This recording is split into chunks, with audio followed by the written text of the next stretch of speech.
Episode की setting में हम पिछले एपिसोड से कुछ टाइम बाद उसने देखते हैं गांव को उस कंपटीशन जीतने के कारण एक काफी अच्छी जॉब मिल चुकी है। फिर उसके बाद उसका पहला क्लाइंट आता है जिसका नाम एम है। उसके पास एक प्लांट टाइप का मोस्टर है। जैसे गाँव उस मोस्टर को देखता है उसे उस मोस्टर के बारे में सारी डिटेल्स और उस मोस्टर को इवॉल्व करने के लिए रिक्वायर्ड आइटम्स के बारे में सब कुछ पता चल जाता है। उस इंटरफेस पे लिखा है monster name 4 season beginner demon, monster level 3, monster quality normal, monster attribute urban, monster status health and pleasure, monster weakness fire and lightning. नीचे उस मोस्टर को इवोल्यूशन के लिए रिक्वायर्ड आइटम्स लिखे हुए हैं। गाँव उन सभी को नोट कर लेता है। रिक्वायर्ड आइटम्स लिखते हुए गाँव एमए से कहता है ये एक प्लांट टाइप का बीस्ट है, इसे इसकी खूबसूरती और खुशबू के लिए पसंद किया जाता है। तुम इसे इवॉल्व कराना चाहते हो? एमए कहता है हाँ आपने ठीक कहा। अगले 15 दिन के बाद एक फ्लावर किंग कॉम्पिटिशन है। मैं उस कॉम्पिटिशन में मेरे इस बीस्ट के साथ पार्टिसिपेट करना चाहता हूँ। तभी वहाँ ये लड़की आ जाती है जो पिछले एपिसोड में लियू सैनलिन के साथ थी। इस लड़की का नाम एम है। इसने एमए की सारी बात सुन ली है। वो कहती है फ्लावर किंग कॉम्पिटिशन में आमतौर पर लड़कियाँ ही पार्टिसिपेट करती है। एमए कहता है हाँ मुझे पता है, लेकिन फ्लावर किंग कॉम्पिटिशन के रूल्स में कहीं ये नहीं लिखा कि लड़के पार्टिसिपेट नहीं कर सकते। मैं पहला लड़का हूँगा जो इस कॉम्पिटिशन में पार्टिसिपेट करेगा। फिर एमए गाँव से कहता है प्लीज़ मिस्टर गाँव आप मेरे इस मॉन्स्टर को इवॉल्व कर दीजिए ताकि मैं उस कॉम्पिटिशन में पार्टिसिपेट करके जीत पाऊँ। गाँव कहता है अब तुम सब मुझ पे छोड़ दो, तुम्हारा ये मॉन्स्टर इवॉल्व हो जाएगा। लेकिन आपको तो पता ही होगा मैं 3 गुना ज़्यादा फीस लेता हूँ। इतना सुनते ही एम एक कार्ड स्वाइप मशीन ले आती है और एमए से पूछती है आप पेमेंट कैसे करेंगे, कार्ड से या कैश? एमए थोड़ा सोच के कहता है आप पेमेंट की चिंता मत कीजिए, आपका पेमेंट हो जाएगा, आप बस प्रोसेस शुरू कीजिए। फिर गाँव एम को 8-10 आइटम्स के नाम बताता है। ये सुनकर एम कहती है ये सब सामान तुम्हारे स्टॉक में पहले से है, मैं जल्दी से जल्दी आपके पास लेके आती हूँ। कुछ ही मिनटों में सारा सामान लेके आ जाती है और गाँव से कहती है मिस्टर गाँव सारा सामान रेडी है। गाँव कहता है क्या बात है, तुम तो बहुत तेज हो, चलो बाहर निकलो और मुझे डिस्टर्ब मत करो, मुझे एक मॉन्स्टर को इवॉल्व करना है। ये कर गाँव एम ए और एम दोनों को उस रूम से बाहर निकाल देता है। एम ए को अपने मॉन्स्टर की टेंशन है, इसलिए वो गेट खोलकर अंदर झांकने लगता है। ये देखकर एम कहती है मिस्टर एम ए ऐसा मत कीजिए, आप मिस्टर गाँवपेंग को डिस्टर्ब कर रहे हैं। तभी हमें देखता है गाँव के हाथ में एक इंजेक्शन है और उसके मुंह पर एक इविल स्माइल है। फिर गाँव उस मॉन्स्टर से कहता है तुम्हें बस थोड़ा सा दर्द होगा, शांत रहना। ये कर गाँव उस मॉन्स्टर के इंजेक्शन लगा देता है। ये देखकर एम चिल्लाने की कोशिश करता है। तभी एम आके उसका मुंह पकड़ लेती है और उससे कहती है मिस्टर एम शांत रहिए, ये आपके मॉन्स्टर के अच्छे के लिए हो रहा है, वो केवल अपना काम कर रहे हैं। कुछ ही सेकंड बाद गाँव की आवाज आती है तुम दोनों अंदर आ जाओ। वो दोनों अंदर आते हैं। गाँव उनसे कहता है एम तुम्हारा मॉन्स्टर इवॉल्व हो गया है। तभी एम की नज़र अपने मॉन्स्टर पर पड़ती है। वो देखता है उसका मॉन्स्टर और भी ज़्यादा सुंदर हो गया है। वो कहता है ये काम कर गया, मेरा मॉन्स्टर इवॉल्व हो गया। एम कहती है हाँ ये अच्छा लग रहा है, ये अब और ज़्यादा सुंदर लग रहा है। फिर गाँव को एक इंटरफेस शो होता है जिसपे लिखा है monster name 4 season begonia, monster level 4, monster quality elite, monster attribute urban, monster status health pleasure, monster weakness fire and lighting. तभी एम गाँव को जोर से गले लगा लेता है और उससे कहता है मिस्टर गाँवपेंग आपका बहुत बहुत शुक्रिया। गाँव कहता है तुम मुझे थैंक यू तो कह सकते हो, लेकिन ऐसे गले मत लगाओ, मेरा दम घुट रहा है। यहाँ से शिफ्ट होता है। हम देखते हैं एक पीले कलर का मॉन्स्टर एक जंगल के अंदर इधर से उधर घूम रहा है। उसे घूमते हुए रेड कलर के मशरूम दिखाई देते हैं। वो उन्हें खाने के लिए आगे बढ़ता है। तभी कोई दूसरा मॉन्स्टर उसके ऊपर वेब शूट करता है, जिससे वो येलो मॉन्स्टर फंस जाता है। अपने आप को फंसा पाकर वो येलो मॉन्स्टर तुरंत अपने सेकंड मोड यानी फाइटिंग मोड में आ जाता है और अपनी जगह जोरों से घूमने लगता है, जिससे वो बैग उसके ऊपर से हट जाते हैं। जैसे ही वो येलो मॉन्स्टर घूमना बंद करता है उसके ऊपर कहीं से और वेब आ जाते हैं। वो फिर से घूमता है, लेकिन इस बार घूमने से वो वेब हटता नहीं है, बल्कि वो मॉन्स्टर और ज़्यादा फंस जाता है। फिर हम देखते हैं ये जाल बहुत सारी ग्रे कलर की स्पाइडर्स ने फेंका था। वो स्पाइडर उस येलो मॉन्स्टर के पास जाती है। उस जंगल के अंदर हजारों की संख्या में वैसी ग्रे कलर की स्पाइडर्स है। तभी हमें उस येलो मॉन्स्टर की एक जोरदार चीख सुनाई देती है। यहाँ से शिफ्ट होता है। हम देखते हैं गाँव एक शॉप के ऊपर कुछ सामान खरीदना है। गाँव देखता है वो शॉपकीपर अपने मोबाइल में कुछ न्यूज़ देख रहा है। गाँव शॉपकीपर से कहता है मुझे 30 पाउंड पाइन नीडल चाहिए। गाँव शॉपकीपर का काफ़ी पुराना कस्टमर है। वो शॉपकीपर गाँव को देखते पहचान जाता है और कहता है गाँव तुम काफ़ी टाइम बाद आए, लेकिन मेरे पास तुम्हारे लिए एक बैड न्यूज़ है, पाइन नीडल खत्म हो चुकी है, मेरे पास केवल 10 पाउंड ही बची है। गाँव कहता है ऐसा कैसे हो सकता है, पाइन नीडल तो हमारे शहर की स्पेशलिटी है, वो खत्म कैसे हो सकती है? वो शॉपकीपर गाँव को एक न्यूज़ दिखाते हुए कहता है देखो लगभग 1 वीक पहले स्पाइडर्स का अटैक हुआ, उन्होंने सारी पाइन नीडल्स खा ली, और इतना ही नहीं उन स्पाइडर्स ने आसपास के माउंटेन के सभी मॉन्स्टर्स को खा लिया। फिर गाँव शॉप से बाहर निकल जाता है और सोचता है ये सब क्या हो रहा है। अभी कुछ दिन पहले स्कूल के अंदर मिलिट्री एकेडमी आई, उसके बाद सिक्योरिटी कंपनी ने मुझे जॉब ऑफर की, और अब ये स्पाइडर्स का अटैक। मुझे पता नहीं क्यों ऐसा लग रहा है ये सब आपस में जुड़ा हुआ है और कुछ बड़ा होने वाला है। तभी गाँव को लियो सेलिना को लाता है। गाँव फोन उठाता है। लियो कहता है, गाँव क्या तुम्हें ग्रे स्पाइडर के बारे में कुछ पता है? गाँव कहता है, ग्रे स्पाइडर? लियो कहता है, जल्दी से हमारी कंपनी की मेन बिल्डिंग के अंदर आ जाओ, ये एक इमरजेंसी केस है, तुम जहाँ भी हो हम तुम्हारे लिए गाड़ी भिजवा देंगे। यहाँ से शिफ्ट होता है, हम देखते हैं गाँव ब्लू शिफ्ट सिक्योरिटी कंपनी के मेन बिल्डिंग में पहुंच गया है।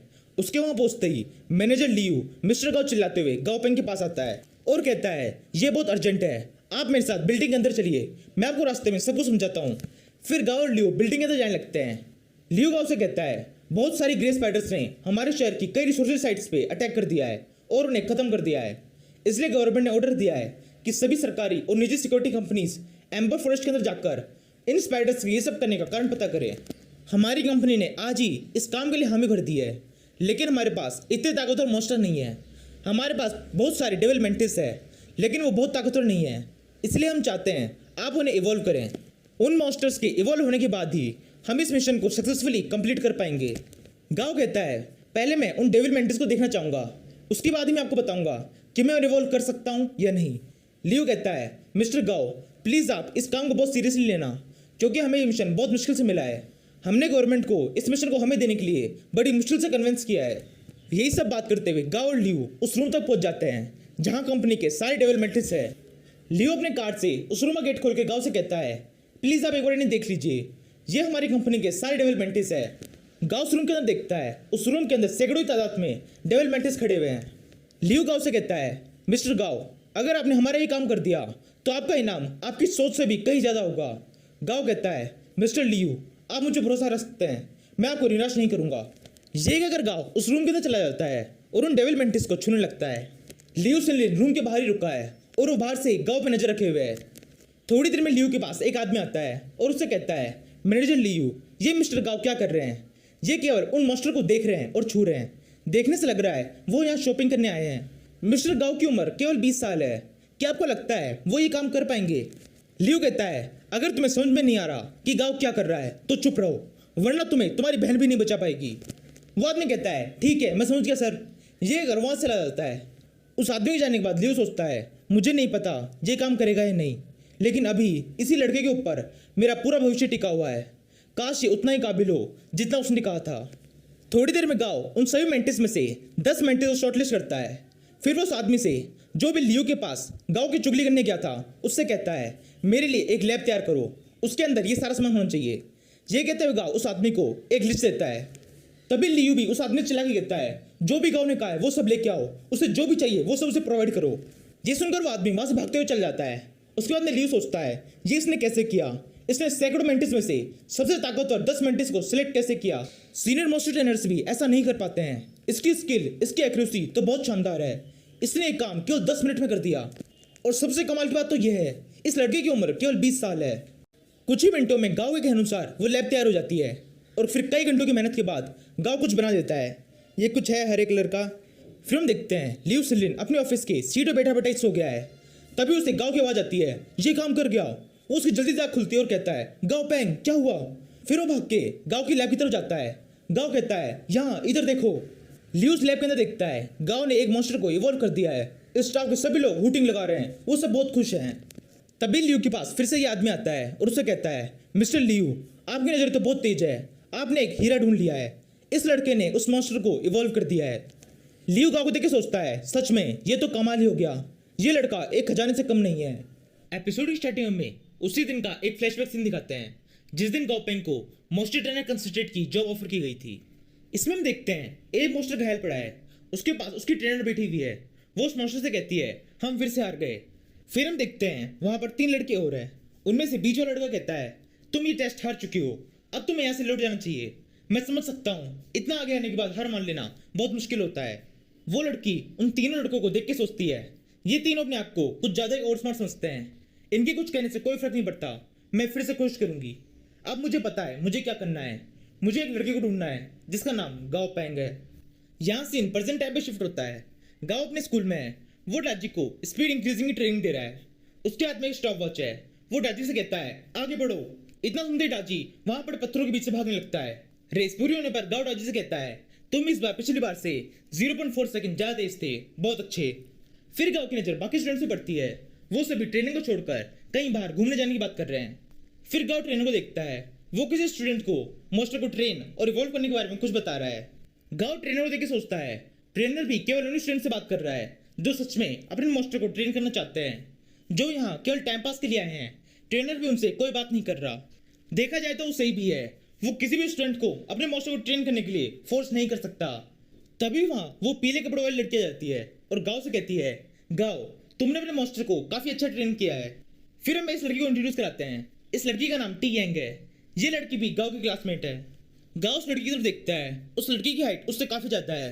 गांव से देख के सोचता है, ये तो काफी लंबी है। फिर गांव से कहता है, तारीफ के लिए शुक्रिया। टी यंग गांव से कहती है, गांव मैं यहाँ तुम्हारे साथ टीम अप करने आई हूँ। गांव कहता है, टीम अप, लेकिन मेरे साथ ही क्यों? टी यंग कहती है, ट्रेनिंग के मिडल और उसके ऊपर की स्टेजेस में हम सभी को टीम में डिवाइड किया जाएगा। टीम्स की आपस में फाइट कराई जाएगी, तब हमारे स्कोर कैलकुलेट होंगे। तुम यहाँ के सबसे अच्छे मोस्ट ट्रेनर हो, इसलिए मैं तुम्हारे साथ टीम अप करना चाहती हूँ। गांव से पूछता है, वैसे तुम्हारा बीस्ट कहाँ है? टी यंग कहती है, मैं उसे अभी बुलाती हूँ। ये अगर टी यंग सीटी बजाती है और जोर से चिल्लाती है, लोटस सीड। टी यंग की आवाज सुनकर एक बड़ा सा मॉन्स्टर वहां भागते हुए आ जाता है। ये वही मॉन्स्टर है जो एपिसोड की स्टार्टिंग में घायल पड़ा हुआ था। टी यंग कहती है, ये है मेरा बीस्ट, ये एक स्टील राइनो है। गांव से देखिए कहता है, ये तो काफी बड़ा है। टी यंग कहती है, इससे पहले कि तुम मेरे साथ टीम अप करो, मैं तुम्हें कुछ बताना चाहती हूँ। मेरा ये मॉन्स्टर काफी डरपोक है। कई बार तो ये अपने छोटे मॉन्स्टर को भी देखकर डर जाता है, लेकिन इसका डिफेंस बहुत अच्छा है और ये भागने में बहुत तेज है। गांव उस मॉन्स्टर को देखता है और उसे एक इंटरफेस होता है जिसमें लिखा है, monster level 12, monster quality elite, monster attribute gold, monster status healthy and pleasant.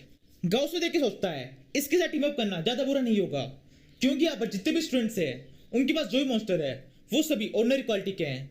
कुछ ही स्टूडेंट्स हैं जिनके पास इलाइट क्वालिटी या उसके ऊपर के लेवल के मॉन्स्टर है। लड़ाई के अंदर इस मॉन्स्टर का हाई डिफेंस बहुत काम आ सकता है। टीएन गांव को देख के सोचती है, गांव को सोचने में बहुत टाइम लग रहा है, मुझे नहीं लगता ये मेरे साथ टीम अप करना चाहता है। शायद लोटस सीडी लड़ाई के लिए ठीक नहीं है, ये सोचकर टीएन वहां से जाने लगती है। गांव से जाते कहता है, रुको, मैं तुम्हारे साथ टीम अप के लिए तैयार हूँ। मैं समझता हूँ वो थोड़ा डरपोक है, लेकिन हम उसे ट्रेन कर देंगे। ये सुनकर टीएन बहुत खुश हो जाती है और गांव का हाथ पकड़ के जोर जोर से हिलाने लगती है और उसे कहती है, तुम्हारा बहुत बहुत शुक्रिया। यहाँ से शिफ्ट होता है, हम देखते हैं एम्बर फॉरेस्ट के बाहर बहुत सारी सिक्योरिटी कंपनीज के लोग खड़े हैं। वहां पर मैनेजर लियू और उसके कुछ कॉम्पिटिटर्स भी है। उनमें से एक लियू से कहती है, मैनेजर लियू, मुझे बिल्कुल नहीं लगा था आप यहाँ पर आएंगे। लियू कहता है, क्या तुम मजाक कर रही हो, हमें तो यहाँ आना ही था। लियू सोच रहा है, अभी की नई न्यूज के हिसाब से ये स्पाइडर्स आग से डरती है और मैं देख सकता हूँ इनके पास बहुत सारे फायर टाइप के मॉन्स्टर है। इन्हें इस जंगल के अंदर काफी एडवांटेज हो सकता है। साथ ही इन्हें ये लड़की सॉन्ग लीड कर रही है, ये तो इस एडवांटेज का पूरा फायदा उठाएंगे। सामने खड़ी वो लड़की सॉन्ग लियू को देख के सोच रही है, इनके पास बहुत सारे डेविल मेंटिस है। इन मेंटिस को तो जंगल का किलर माना जाता है। मुझे डर है ये इस मिशन को हमसे पहले खत्म कर देंगे। यानी इस समय ये दोनों एक दूसरे से ही डरे हुए हैं और एक दूसरे से पहले ये मिशन कंप्लीट करना चाहते हैं। तभी उन्हें गवर्नमेंट के एक ऑफिसर की आवाज आती है। वो कहता है, मुझे बहुत खुशी है आप सभी यहाँ पर आए। आप सभी को वो लेटेस्ट न्यूज तो मिल ही चुकी होगी। ये सभी स्पाइडर्स अपनी रानी के लिए खाना इकट्ठा कर रहे हैं। जब ये पर्याप्त खाना इकट्ठा कर लेंगे तब वो रानी उस खाने में खाकर ऐसे हजारों लाखों करोड़ों अंडे देगी, जिनमें से ऐसे ही ग्रे स्पाइडर्स निकलेंगे जो और ज्यादा तबाही मचाएंगे। हमें कैसे भी उन्हें रोकना होगा। मुझे उम्मीद है आप सभी इस मिशन में हमारा और एक दूसरे का साथ देंगे। लियू सोचता है, सरकार इस मिशन को काफी सीरियसली ले रही है, हमें इस मिशन को सक्सेसफुली कंप्लीट करना होगा। तभी सोंग चिल्ला के लियू से कहती है, तुम्हारे पास इतने सारे हाई लेवल के डेवलपमेंट्स कैसे आए? बाकी सभी कंपनियों के पास तो केवल 3 या 4 ही है और तुम्हारे पास 8 डेवलपमेंट्स है, ये कैसे हुआ? लियू हंसते हुए कहता है, क्योंकि हमारे पास एक हीरा है जो किसी और कंपनी के पास नहीं है।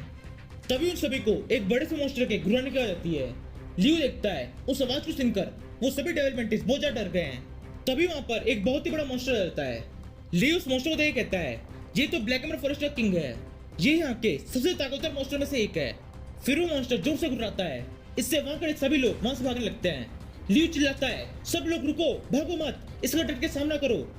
लेकिन कोई भी उसकी बात नहीं सुनता, सभी लोग वहां से भाग रहे हैं। तभी वहां पर उड़ते हुए एक और बीस्ट आ जाता है, उसके पंख चमक रहे हैं। सभी लोग उसे देखे कहते हैं, ये तो मिलिट्री का बीस्ट है, ये यहाँ हमें बचाने आया है।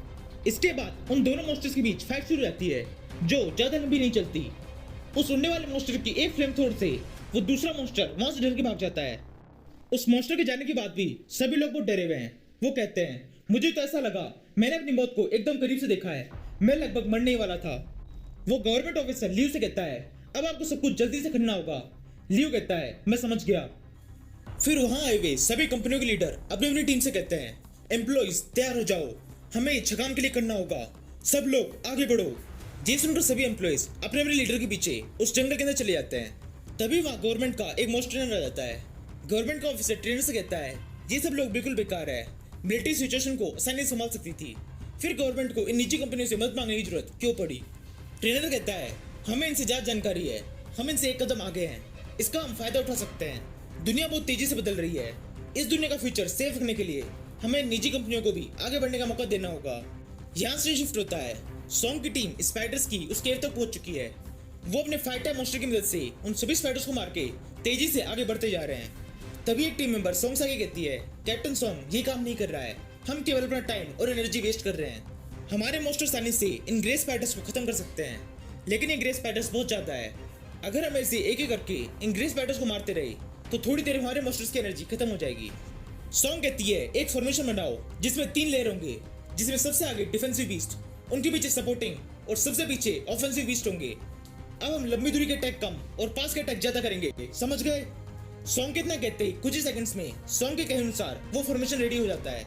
फिर वो आगे बढ़ने लगते हैं। तभी 3 स्पाइडर्स डिफेंसिव बीस्ट पे यानी कि सबसे आगे के बीस्ट पे अटैक कर देते हैं।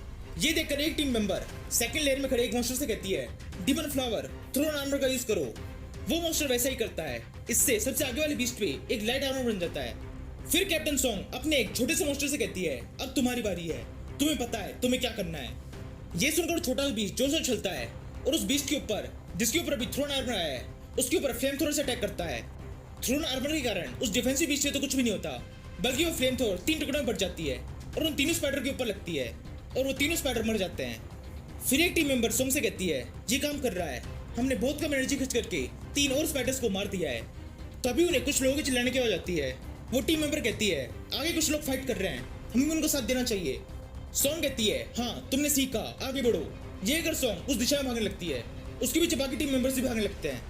वहां पहुंच के वो दिखती है सभी सिक्योरिटी कंपनीज उससे पहले किसी दूसरे रास्ते से उस क्वीन स्पाइडर तक पहुंच चुकी है और वो अपने मॉन्स्टर की मदद से उस स्पाइडर के ऊपर अटैक कर रहे हैं।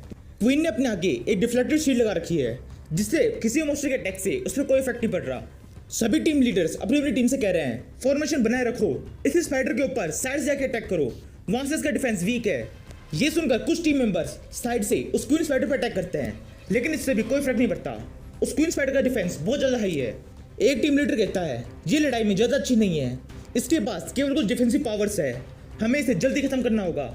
ये किसी भी समय बच्चे पैदा करना शुरू कर सकती है, फिर हमारी मुश्किलें और ज्यादा बढ़ जाएगी। मैनेजर लियो कहता है, इस क्वीन स्पाइडर को हराने के लिए हम सभी को एक साथ आना होगा, उसके बाद हम प्रॉफिट को बांट लेंगे। मैं लियो सिनलिन आप सभी से वादा करता हूँ, प्रॉफिट को आप सभी में बिल्कुल बराबर बांटूंगा। अगर आप सभी इसके लिए तैयार है तो पिछली रो में खड़े सारे मॉन्स्टर एक साथ इस क्वीन स्पाइडर की आंख में अटैक करें, बाकी सभी मॉन्स्टर जो कर रहे हैं वो करते रहें। ये सुनकर पिछली रो में खड़े मॉन्स्टर्स के ट्रेनर अपने मॉन्स्टर्स को उस क्वीन स्पाइडर की आंख पे अटैक करने का ऑर्डर देते हैं। ये सुनकर सभी मॉन्स्टर उस क्वीन स्पाइडर की आंख पे अटैक करते हैं, लेकिन इससे भी कुछ नहीं होता।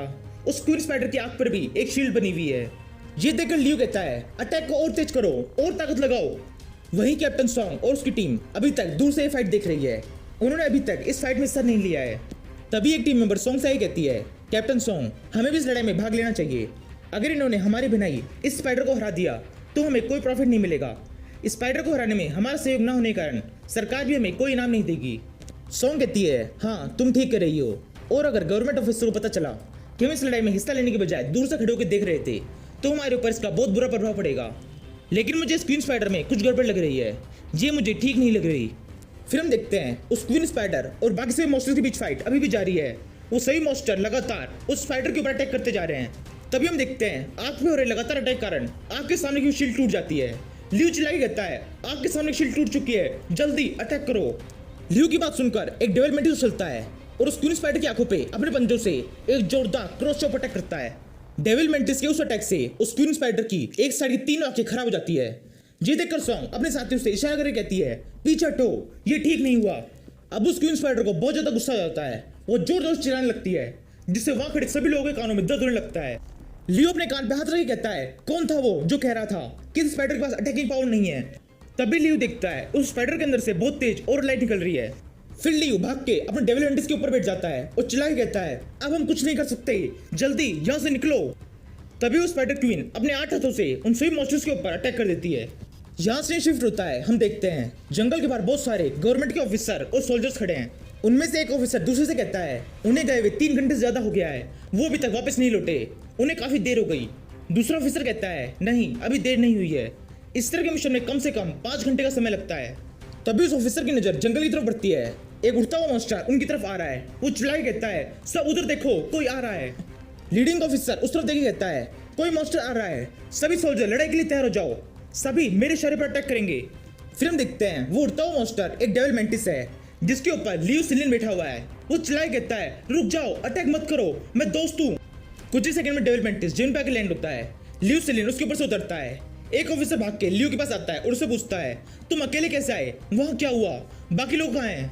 लियो से चिल्ला के कहता है, तुम गवर्नमेंट के ऑफिसर्स, तुम्हें सब कुछ पता था, तुमने हमें वहां मरने के लिए भेज दिया, तुमने हमसे कहा था उस स्पाइडर के पास अटैक करने की पावर नहीं है, लेकिन वहां पर एक क्वीन स्पाइडर थी जिसने हमारे ऊपर एक जोरदार अटैक कर दिया।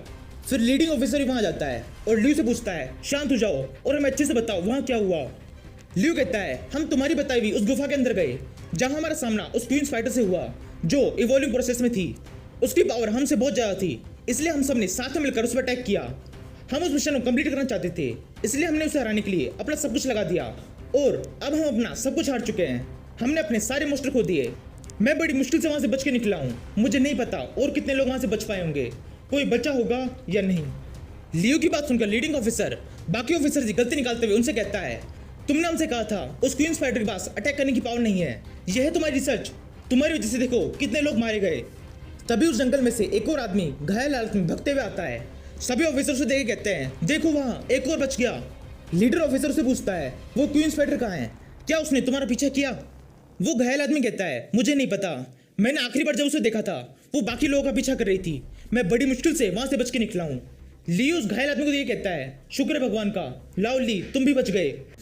लाओली कहता है, पता नहीं मैं कैसे बच गया, लेकिन मैं बाकियों को नहीं बचा पाया, मुझे बहुत दुख है। लीडर ऑफिसर कहता है, तुम्हें शर्मिंदा होने की जरूरत नहीं है, तुम बच के आ गए, यही हमारे लिए बहुत है। यहाँ से शिफ्ट होता है, हम देखते हैं गाँव डाजी को ट्रेनिंग करा रहा है। डाजी ने ट्रेनिंग कर करके खुद को इतना स्ट्रॉन्ग बना दिया है कि वो अपने एक ही अटैक से पत्थरों को तोड़ सकता है। उसे देखकर बाकी ट्रेनर्स उससे बहुत जल रहे हैं। वो अपने मॉन्स्टर से कहते हैं, देखो उसे, वो मॉन्स्टर कितना ताकतवर है।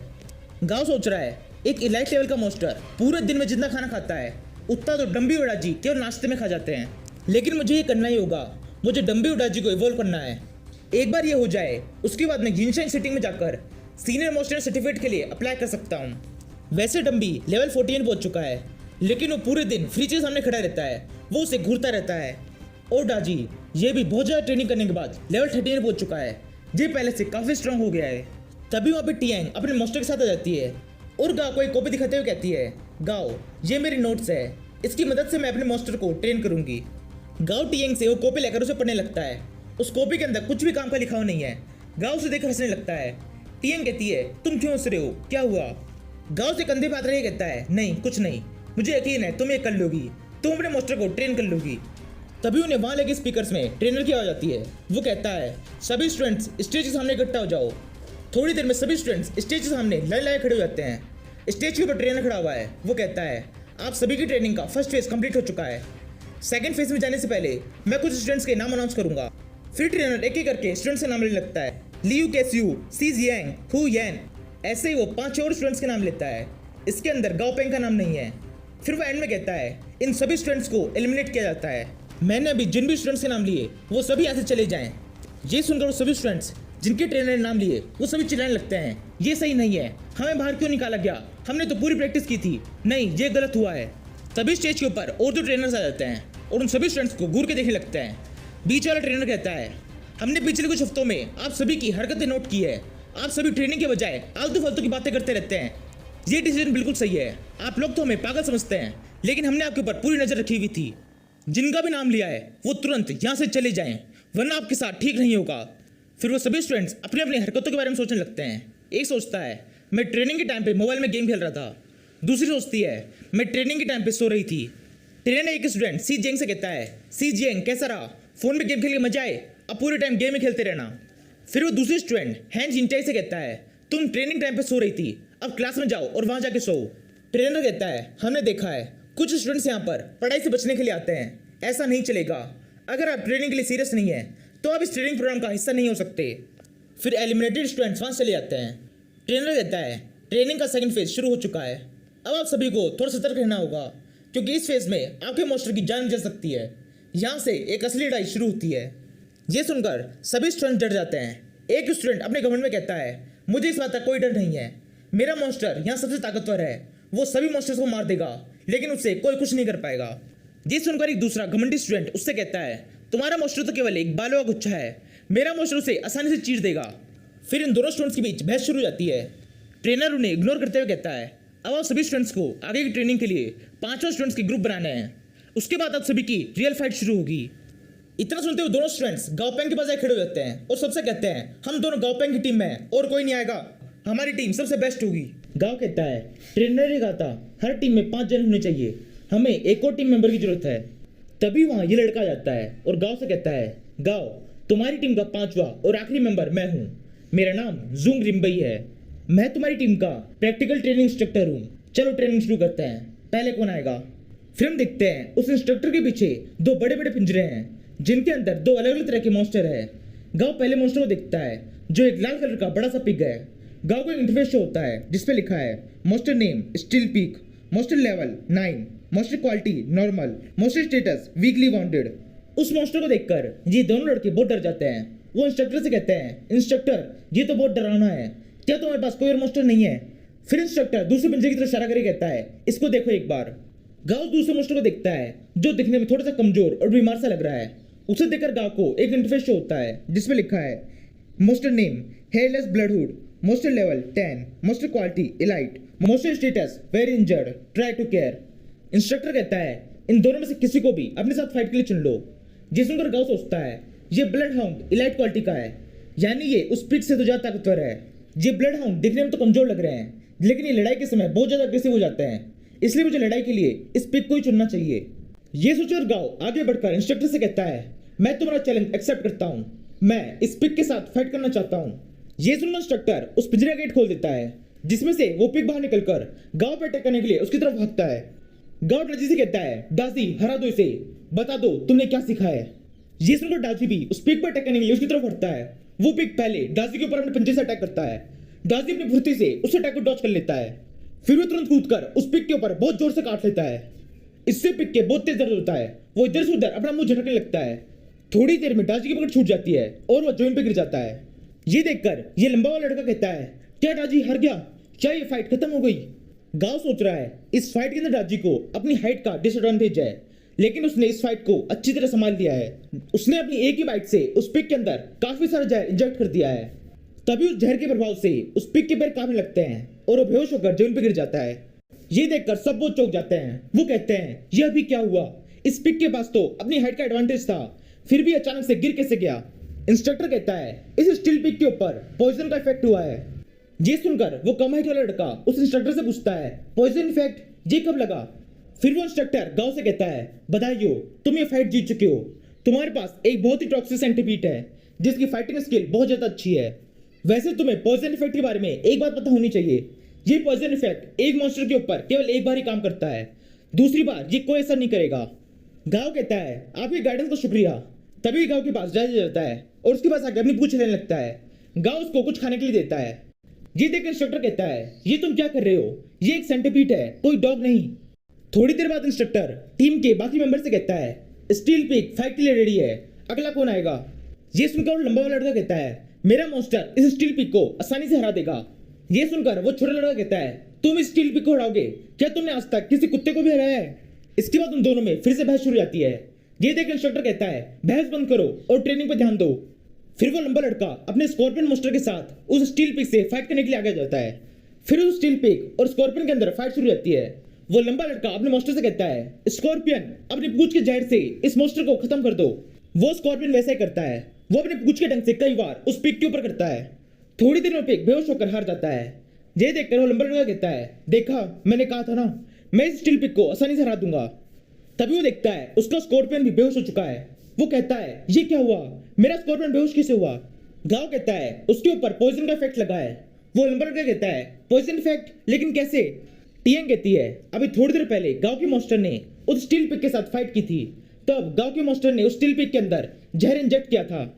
जब तुम्हारे मास्टर ने उस पिक के ऊपर डंक मारा तो उस पिक का जहर तुम्हारे मास्टर के अंदर आ गया और वो भी बेहोश हो गया। वो लंबरडे कहता है अच्छा ऐसा हुआ। ये सुनकर वो छोटा लड़का हंसने लगता है और कहता है देखो तुम्हारा पॉइजन टाइप स्कॉर्पियन पॉइजन से ही हार गया। वो लंबरडे कहता है अपने मुंह बंद रखो। उन दोनों की बात सुनकर वो इंस्ट्रक्टर अपना सर पकड़ लेता है और कहता है इस टीम को लीड करना काफी मुश्किल होगा। यहाँ से शिफ्ट होता है, गांव अपने घर पहुंच गया है। गांव देखता है डम्बी फ्रिज खोले खड़ा है। डम्बी उस फ्रिज की डोर खोलता है और देखता है उसमें खाने के लिए कुछ भी नहीं है। फिर उसको वापस बंद कर देता है। फिर उसको वापस खोलता है और देखता है अभी भी उसमें खाने के लिए कुछ भी नहीं है। ये सब देखकर गांव हंसने लगता है और सोचता है डम्बी बहुत भोला है, उससे लग रहा है फ्रिज को बार बार बंद चालू करने से उसके अंदर खाना आ जाएगा। ये सच में बहुत क्यूट है। तभी गांव के फोन पे किसी का कॉल आता है। गांव फोन उठाता है। ये कॉल मॉस्टन एसोसिएशन था, जहां उसने पाइन नीडल्स का ऑर्डर लगाया था, क्योंकि छगान के सभी शॉप्स के अंदर पाइन नीडल्स खत्म हो चुकी है। फोन पर एक कंप्यूटर की आवाज़ आती है। वो कहता है आपका ऑर्डर यहाँ से डिलीवर हो चुका है। आपका ऑर्डर सही टाइम पे पिकअप लोकेशन में पहुँच जाएगा, आप वहाँ से जाके उसे कलेक्ट कर लें। फिर गांव फोन रख देता है और सही टाइम पे जूते पहनकर अपने घर से निकल जाता है और सोचता है अब मैं डम्बी उडाची की इवोल्यूशन प्रोसेस आगे बढ़ा सकता हूँ। आखिरकार वो ऑर्डर आ गया। पिकअप लोकेशन में पहुंचकर गांव को एक रोबोट दिखाई देता है जिसके हाथ में एक बॉक्स है। गांव से कहता है यहाँ इस तरफ। फिल्म देखते हैं, दो लोग गांव को छुपकर देख रहे हैं। एक आदमी दूसरे से कहता है बॉस यही है वो लड़का जिसने पाइनएडल ऑर्डर की थी। आज के टाइम में पाइनएडल का रेट बहुत ज़्यादा है क्योंकि मार्केट के अंदर ये खत्म हो चुकी है, यानी ये लड़का बहुत अमीर है। दूसरा कहता है हाँ तुम ठीक कह रहे हो, हम काफ़ी टाइम से इस डिलीवरी ट्रक का पीछा कर रहे हैं ताकि ये जान सके ये पाइनएडल किसने ऑर्डर की है। और अब हमें ये पता है आज रात को हमें बहुत काम करना है, आज रात को हम बड़ा हाथ मारेंगे। तभी वहाँ उनका तीसरा साथी भी आ जाता है और उनसे कहता है बॉस क्या हम ये कर पाएंगे। ये सुनकर दूसरा लड़का तीसरे के सर पे मारते हुए कहता है तुम बहुत डरपोक हो, हर समय से डरा मत करा करो, हमेशा बच्चों की जैसी बात करते हो। सर पे मुक्का पड़ने के बाद वो तीसरा लड़का रोने लगता है और कहता है मुझे बहुत दर्द हो रहा है। बॉस कहता है रोना बंद करो, हम ये अभी करने वाले नहीं हैं, हम इसके लिए सही मौके का इंतजार करेंगे। जब हमें मौका मिलेगा तब सब कुछ चुरा के भाग जाएंगे, और अगर किसी कारण से परिस्थितियाँ खराब हुई तो तुरंत मिशन को कैंसिल कर देंगे। दूसरा लड़का कहता है बॉस आप बिल्कुल सही कह रहे हैं, आप बहुत होशियार हैं, इसीलिए आप बॉस हैं। यहाँ से शिफ्ट होता है, हमें रात का सीन दिखाते हैं। वो तीनों चोर चोरी करने के लिए गांव की बिल्डिंग तरफ जा रहे हैं। बॉस कहता है तुम दोनों एकदम शांत रहना, कोई भी आवाज़ मत करना, हमें चोरी कैसे भी पूरी करनी है। नंबर 2 कहता है बॉस अगर चोरी के समय या चोरी से पहले उसके पड़ोसियों या परिवार वालों ने हमें पकड़ लिया तो। बॉस कहता है तुम इसकी चिंता मत करो, मैंने सब कुछ पता लगा लिया है। वो इस बिल्डिंग के एक अपार्टमेंट के अंदर अकेला रहता है, साथ ही उसे बिल्डिंग के अंदर ज़्यादा लोग नहीं जानते हैं। ये लड़का हमारा बिल्कुल सही शिकार है, हम चोरी करके आसानी से निकल जाएंगे। नंबर 2 कहता है क्या बात है बॉस, इस बार तो मजा आ जाएगा। फिर नंबर 3 जोर से लाता है ये सुनकर नंबर 2 नंबर 3 के सर पर जोर से मारता है और उससे कहता है चुप रहो। नंबर 3 कहता है तुमने मुझे फिर से मारा है। फिर वो तीनों चोर गांव के अपार्टमेंट के बाहर पहुंच जाते हैं और गांव के अपार्टमेंट का गेट खोलने की कोशिश करने लगते हैं। नंबर 3 कहता है बॉस क्या हो गया। नंबर 2 कहता है चुप रहो, क्या तुम्हें फिर से बताना पड़ेगा। चोरों की आवाज़ सुन के गाँव के सामने वाले अपार्टमेंट का डोर खुलता है।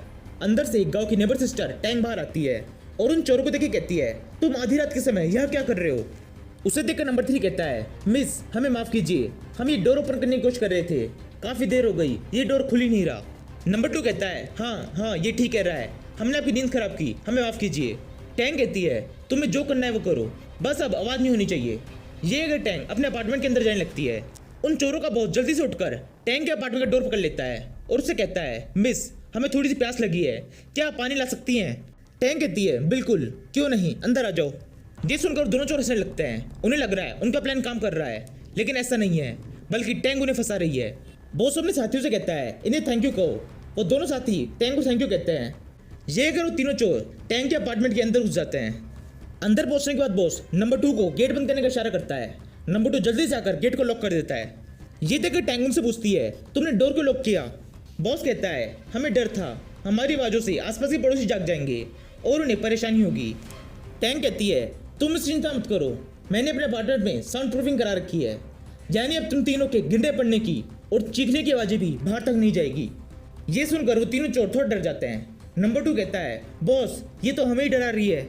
तभी वो देखते हैं टैंक के ऊपर एक बड़ा सा मॉन्स्टर दिखाई दे रहा है। उसे देखकर वो और ज्यादा डर जाते हैं। वो टैंक से पूछते हैं ये क्या है। वो टैंक की तरफ देखते हैं। टैंक के चेहरे पर डर के बजाय एक विल स्माइल है। एपिसोड की स्टार्टिंग में देखते हैं वो तीनों चोर टैंक से थोड़ा सा डरे हुए हैं। नंबर 2 बॉस से कहता है बॉस अब हम क्या करें। ये सुनकर बॉस एक चाकू निकालता है और टैंक पे अटैक करने के लिए उसकी तरफ बढ़ता है और उससे कहता है तू हमें कमजोर समझ रही है, हम तुझे अभी खत्म कर देंगे। उससे अपनी तरफ आते देख टैंक अपना हाथ जोर से घुमाती है, इतना कि किसी को दिखाई भी नहीं देता। इससे बॉस के हाथ में पकड़ा हुआ चाकू बॉस के हाथ में चुभ जाता है। उसके हाथ से खून बहने लगता है। वो जमीन में बैठ कर कहता है तुमने ये कैसे किया, मेरे हाथ से खून बह रहा है, मुझे बहुत दर्द हो रहा है। ये देखकर नंबर 3 अपने मास्टर से कहता है डी हॉग जाओ बॉस की मदद करो।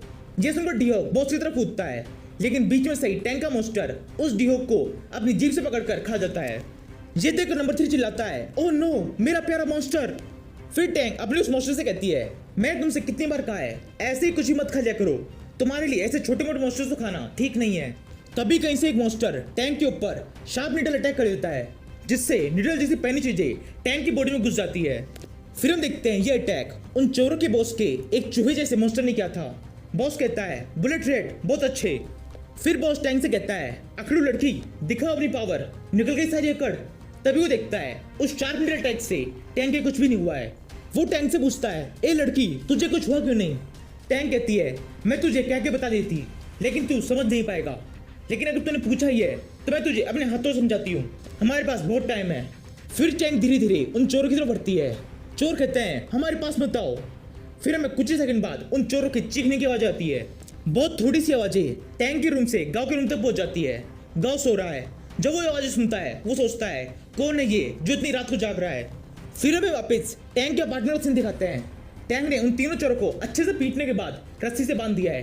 वो किसी से फोन पे कह रही है मैंने 3 लोगों का इंतजाम कर दिया है, अब आपको चिंता करने की जरूरत नहीं है, ये आखिरी दम तक हमारे लिए काम करेंगे, मेरे पास मेरा हिस्सा पहुंच जाना चाहिए। यहाँ से शिफ्ट होता है, हमें अगले दिन गांव की सुबह सीन दिखाते हैं।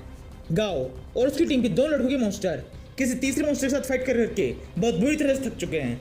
गांव उन तीनों मॉन्स्टर को देख के कह रहा है ये क्या हो रहा है, हम इस एक मॉन्स्टर को क्यों नहीं हरा पा रहे, इसका डिफेंस बहुत ज्यादा हाई है। ये एक वाटर बेयर बग है, मैंने इस तरह का मॉन्स्टर पहली बार देखा है। फिर गांव को इंटरफेस शो होता है जिसपे लिखा है monster name mutant water bear bug, new monster, monster level 12, monster quality normal, monster status healthy, monster weakness number 1 fire, number 2 water requirement very high, यानी थोड़ी थोड़ी देर में इसे पानी की आवश्यकता होती है, पानी न मिलने पर यह थोड़ी देर में मर जाएगा। मॉन्स्टर कैरेक्टरिस्टिक्स हिडन पावर, खतरा महसूस होने पर इस मॉन्स्टर का डिफेंस बहुत ज़्यादा बढ़ जाता है। ये पढ़कर गांव सोचता है ये एक स्पेशल तरह का मॉन्स्टर है, ये मॉन्स्टर न्यूक्लियर रेडिएशन और स्पेस में भी सर्वाइव कर सकता है। इस तरह के डिफेंस टाइप मॉन्स्टर को हराने के लिए लंबी दूरी का अटैक करनी चाहिए, वही इसे हराने का सही तरीका है। तभी गांव देखता है टीओंग के उस बड़े से राइनो लोटस सीड की फाइट उस ब्लड हाउंड से हो रही है। लोटस सीड ने अपना सींग उस ब्लड हाउंड के पेट में घुसा दिया है, जिससे वो ब्लड हाउंड मर गया है। ये देखकर टीएंग कह रही है लोटस सीड बहुत अच्छी। ये देखकर इंस्ट्रक्टर कहता है ये तुम्हारा मॉन्स्टर बहुत बड़ा है, इसे शांत करो, इससे किसी को चोट लग सकती है। ये देखकर गांव सोचता है बहुत अच्छे, टीएंग की ट्रेनिंग काम कर रही है, लोटस सीड पहले से काफी ताकतवर हो गया है। तभी गांव का फोन बजता है। गांव फोन निकालता है और देखता है ये फोन लियो सिलिन का था। गांव फोन उठाता है, फोन उठाते लियो कहता है मिस्टर गांव क्या आप आज किसी भी समय फ्री हैं। गांव कहता है क्या बात है। लियो कहता है मैं आपको आज रात खाने के लिए इन्वाइट करता हूँ, मैं आपको अपने एक दोस्त से मिलाना चाहता हूँ। ये सुनकर गांव सोचता है मुझे एम्बर फॉरेस्ट में इस फाइट के बारे में पता चला, उस फाइट के अंदर कंपनी का काफी नुकसान हुआ है, मुझे एक बार चल के मैनेजर लियो के उस साथी से मिल लेना चाहिए, हो सकता है उन्हें इससे अच्छा लगे। ये सोचकर गांव लियो से कहता है ठीक है मैनेजर लियो, आप मुझे स्कूल खत्म होने के बाद स्कूल के गेट पे मिले। यहाँ सीन शिफ्ट होता है, गांव के स्कूल की छुट्टी हो चुकी है, लियो गांव को लेने अपनी कार लेके आ गया है। गांव लियो कार में बैठ जाता है और उससे कहता है मुझे माफ कीजिए आपको मुझे लेने इतनी दूर आना पड़ा। लियो कहता है कोई बात नहीं, मेरी बेटी भी इसी स्कूल में पढ़ती है, मुझे उसे लेने तो आना ही था। फिर हम देखते हैं उस कार के अंदर गांव और लियो के अलावा लियो की बेटी ओयू भी है, जिसके पास एक कैट मॉन्स्टर है। ओयू लियो से कहती है डैड ये मेरे स्कूल शुरू करने के बाद दूसरी बार है जब आप मुझे स्कूल से लेने आए हैं। लियो कहता है छोड़ो ये सब, गांव मुझे तुमसे कुछ बात करनी थी, क्या आप प्लीज मेरी बेटी के मॉन्स्टर को इवॉल्व करने में मदद कर सकते हैं। गांव ओयू के मॉन्स्टर की तरफ देखता है, उसे एक इंटरफेस शो होता है जिसपे लिखा है monster name mini cat, monster level 12, monster quality normal, monster attribute wood system, monster weakness water. गांव उस मॉन्स्टर को देख के कहता है बिल्ली जैसे मॉन्स्टर बहुत मुश्किल से दिखते हैं, ये काफी रेयर है। गाओ ओयू से कहता है, मैं सैटरडे और संडे को फ्री हूँ, तुम मुझसे तब आके मिलना, तब मैं तुम्हारी पूरी मदद करूँगा। ओयू कहती है, पक्का? गाओ कहता है, हाँ पक्का। फिर थोड़ी देर में वो सभी लियो के घर पहुंच जाते हैं। लियो ओयू से कहता है, ओयू घर पे जाके आराम करो, मुझे मिस्टर गाओ से कुछ जरूरी बात करनी है। ओयू गाओ और लियो को बाय बोलकर कार से उतर कर चली जाती है। ओयू के जाने के बाद गाओ लियो से पूछता है, मैनेजर लियो, आप मुझे अपने किसी दोस्त से मिलाने वाले थे? मैनेजर लियो कहते हैं, हम बस पहुंचने वाले हैं, तुम वहां जाके मिल लेना। फिर कुछ मिनटों की ड्राइव के बाद लियो गाओ को लेकर एक होटल के पास पहुंचता है। फिर लियो गाओ से कहता है, मिस्टर गाओ यहाँ इस तरफ। ये अगर लियो और गाओ उस होटल के अंदर जाने लगते हैं। गाओ उस जगह को देख के सोचता है, ये जगह तो काफ़ी सुंदर है, काफ़ी अच्छी लग रही है। फिर गाओ और लियो उस होटल के एक कमरे के अंदर जाते हैं जहाँ पहले से 4-5 लोग और होते हैं। लियो उन सबसे कहता है, मैं आप सभी को एक बहुत ही खास इंसान मिस्टर गाओ से मिलाना चाहता हूँ। फिर गाओ भी उस रूम के अंदर आता है। लियो एक एक करके उन सभी लोगों को गाओ को इंट्रोड्यूस कराता है। लियो उस लड़की की तरफ इशारा करके कहता है, यह है फेयरली हटिंग टीम की लीडर कैप्टन सॉन्ग। फिर वो दूसरे लड़के की तरफ इशारा करता है, ये है स्काई हंटर टीम के लीडर जियांग गू। जियांग गाओ को देख के कहता है, मिस्टर लियू, आपने जितनी मुझे इसकी तारीफ की थी, मुझे लगा था इसकी उम्र बहुत ज़्यादा होगी, लेकिन ये लड़का तो बहुत जवान है। गाओ सभी लोगों को देखता है, वो सभी लोग गाओ को घूर रहे हैं। गाओ ने देख के सोचता है, ये सभी लोग मुझे घूर रहे हैं, मुझे थोड़ा अनकंफर्टेबल फील हो रहा है। फिर लियू के करके उन सभी को गाओ को इंट्रोड्यूस करा देता है। फिर लियू गाओ से कहता है, चलो अब डिनर करते हैं। फिर उन सभी लोगों में बातें शुरू हो जाती है, वो सभी ड्रिंक करने लगते हैं। गाओ ने देख के सोचता है, ये सभी लोग बहुत अच्छी तरह से बात कर रहे हैं, लेकिन पता नहीं क्यों मुझे ऐसा लग रहा है ये सभी नाटक कर रहे हैं। फिर लियो गाओ को ड्रिंक ऑफर करता है। गाओ लियो को देख के सोचता है, मुझे लग रहा है ये भी नाटक कर रहा है। फिर गाओ उस ड्रिंक की तरफ देखता है और सोचता है, जो हो रहा है मैं वो होने देता हूँ, तभी मुझे पता चलेगा यहाँ क्या चल रहा है। तभी जियोंग गाओ से कहता है, मिस्टर गाओ, मैंने आपके उस एवोल्यूशन के बारे में सुना जिसमें आपने उस रेड ऐप को इवॉल्व किया, जिसे इवॉल्व करना लगभग नामुमकिन था। गाओ हंसते हुए कहता है, वो सब तो एग्जामिनर फैंक की सपोर्ट के कारण हुआ था, लेकिन अगर आपको कभी मुझसे कुछ काम हो तो आप हमारी कंपनी में आ सकते हैं, मैं आपकी पूरी मदद करूंगा। फिर जियोंग गाओ से कहता है, मिस्टर गाओ, मिस्टर लियो मेरे काफ़ी अच्छे दोस्त है और आप मिस्टर लियो के दोस्त हैं, इसका मतलब आप भी मेरे दोस्त हुए। एक दोस्त को दूसरे दोस्त की मदद करनी चाहिए, तो कैसा रहेगा आप मेरे एक मॉन्स्टर को इवॉल्व करने में मेरी मदद करें। ये सुनकर बाकी सभी भी गाओ से अपने मॉन्स्टर को इवॉल्व करने की रिक्वेस्ट करने लगते हैं। एक कहता है, गाओ प्लीज़ आप मेरी कंपनी के अंदर आइए, वहाँ कर मैं आपको पूरी सुविधाएं प्रोवाइड करूँगा, प्लीज़ आप मेरे एक मॉन्स्टर को इवॉल्व कर दीजिए, उसके बाद मैं आपको मुँह मंगी कीमत दे सकता हूँ। जी लड़की कहती है, मिस्टर गाओ अगर आपको कभी भी टाइम मिले तो प्लीज़ आप हमारी कंपनी के अंदर आए, मैं भी आपको मुँह मंगी कीमत दे सकती हूँ। ये सब सुनकर गाओ बहुत ज़्यादा गुस्सा हो जाता है। वो कहता है, क्या तुम सब लोग मुझे पागल समझते हो? ये कर गाओ वहाँ जाने लगता है। वो सभी लोग कहते हैं, मिस्टर गाओ आप कहाँ जा रहे हैं? गाओ कहता है, मैं केवल एक स्कूल का स्टूडेंट हूँ, मैं आप सभी के इन झंझटों में नहीं पढ़ना चाहता। लियो कहता है, मिस्टर गाओ मुझे माफ़ कीजिए, ये सब मेरी गलती है, मुझे इन सबसे ये सब बात करने से मना करना चाहिए था। ठीक है मैं आपको आपके घर तक छोड़ देता हूँ। गाओ कहता है, नहीं कोई जरूरत नहीं है। ये कहते हुए गाओ अपना मोबाइल लियो को दिखाता है और कहता है, मैंने कैब मंगा ली है, वो थोड़ी देर में यहाँ पहुँच जाएगी। थोड़ी देर में एक कैब वहाँ जाती है। गाओ उसमें बैठकर वहाँ चला जाता है।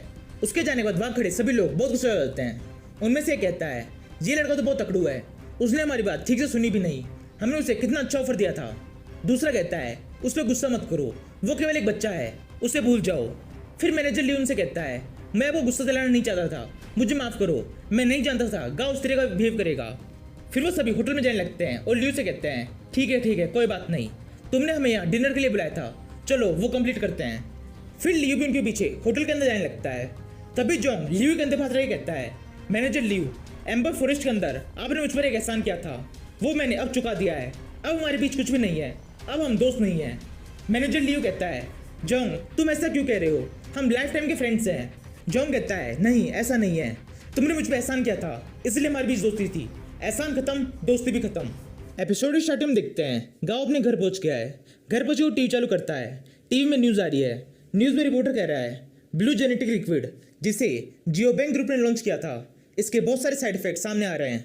इस मेडिसिन के कारण दुनिया भर के कई मॉन्स्टर्स मारे गए हैं। इस मेडिसिन को मॉन्स्टर्स की पावर बढ़ाने के लिए बनाया गया था, लेकिन इसके साइड इफेक्ट के कारण इस मेडिसिन को पूरी तरह से बैन कर दिया गया है। जियोबैंक ग्रुप ने भी इस मेडिसिन प्रोजेक्ट को पूरी तरह से बंद कर दिया है। जिसने ये मेडिसिन खरीदी है वो सभी नज़दीकी जियोबैंक स्टोर पर इस मेडिसिन को लौटा दें, आपको आपकी प्राइस वापस मिल जाएगी। गाओ ये न्यूज़ देख ही रहा होता है कि तभी गाओ के फ़ोन पे लियो थिलिना कॉल आता है। गाओ फ़ोन उठाता है और थोड़ा गुस्से में लियो से कहता है, मैनेजर लियो, मैं अभी क्या मदद कर सकता हूँ? लियो कहता है, मिस्टर गाओ, उस होटल में उस बात के बारे में मैं आपसे माफ़ी चाहता हूँ। मुझे नहीं लगा था वो आपसे इस तरह से बात करेंगे। वो आपसे इस तरह से अपने मॉन्स्टर को इवॉल्व करने के लिए आपसे रिक्वेस्ट करेंगे। मुझे आपको उनके बारे में पहले बता देना चाहिए था। गाओ कहता है कोई बात नहीं, मेरी भी गलती थी। मुझे ऐसे ही उठ के बिना कुछ कहे वहाँ से नहीं आ जाना चाहिए था। लियो कहता है इस सब में केवल मेरी गलती थी।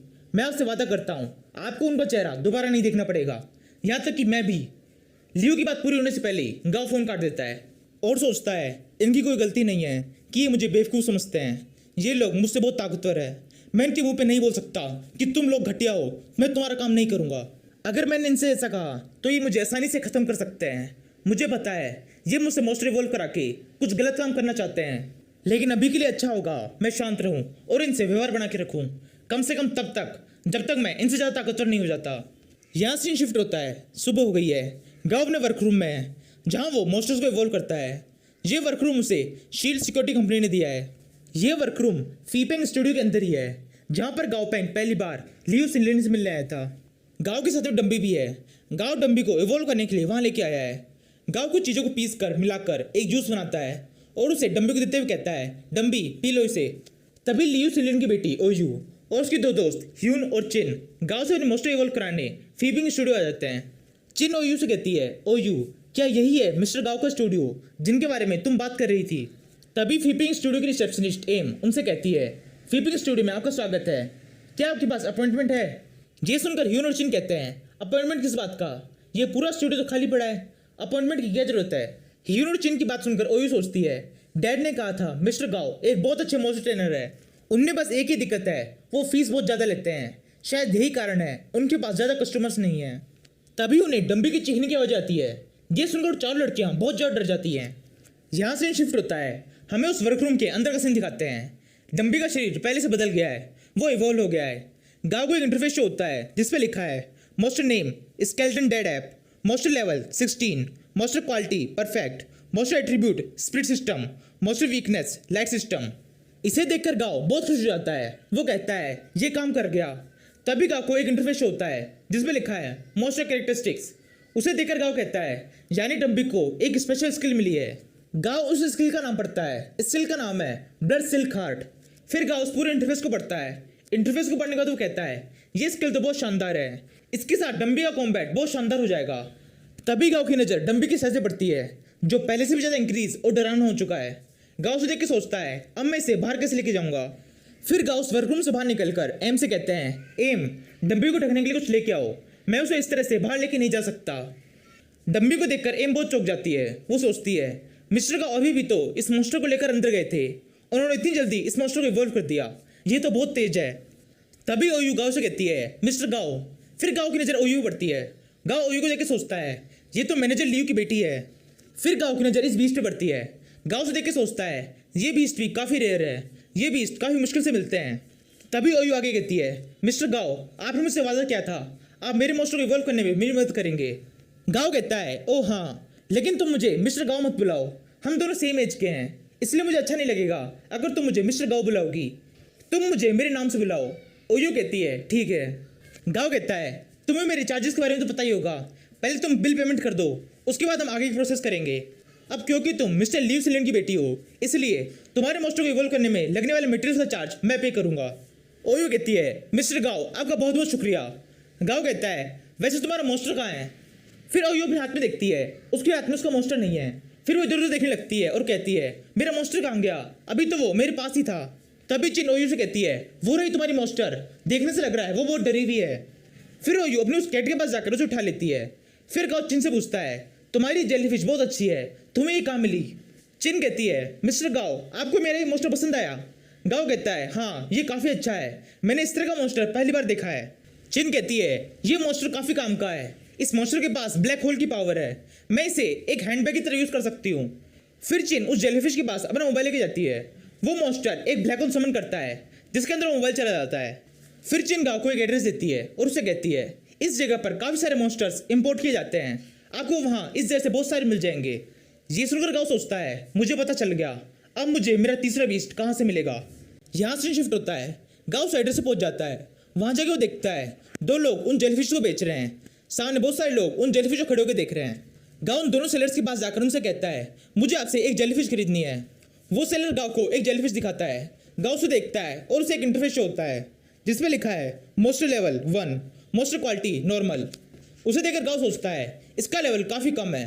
फिर गांव सेलर से कहता है नहीं, मुझे ये नहीं चाहिए, मैं आपकी सारी जेलीफिश देखूंगा, उसके बाद उनमें से एक खरीदूंगा। वो सेलर गांव से कहता है आप मेरे पीछे आइए। ये अगर वो गांव को एक वेयरहाउस की तरफ लेके जाता है।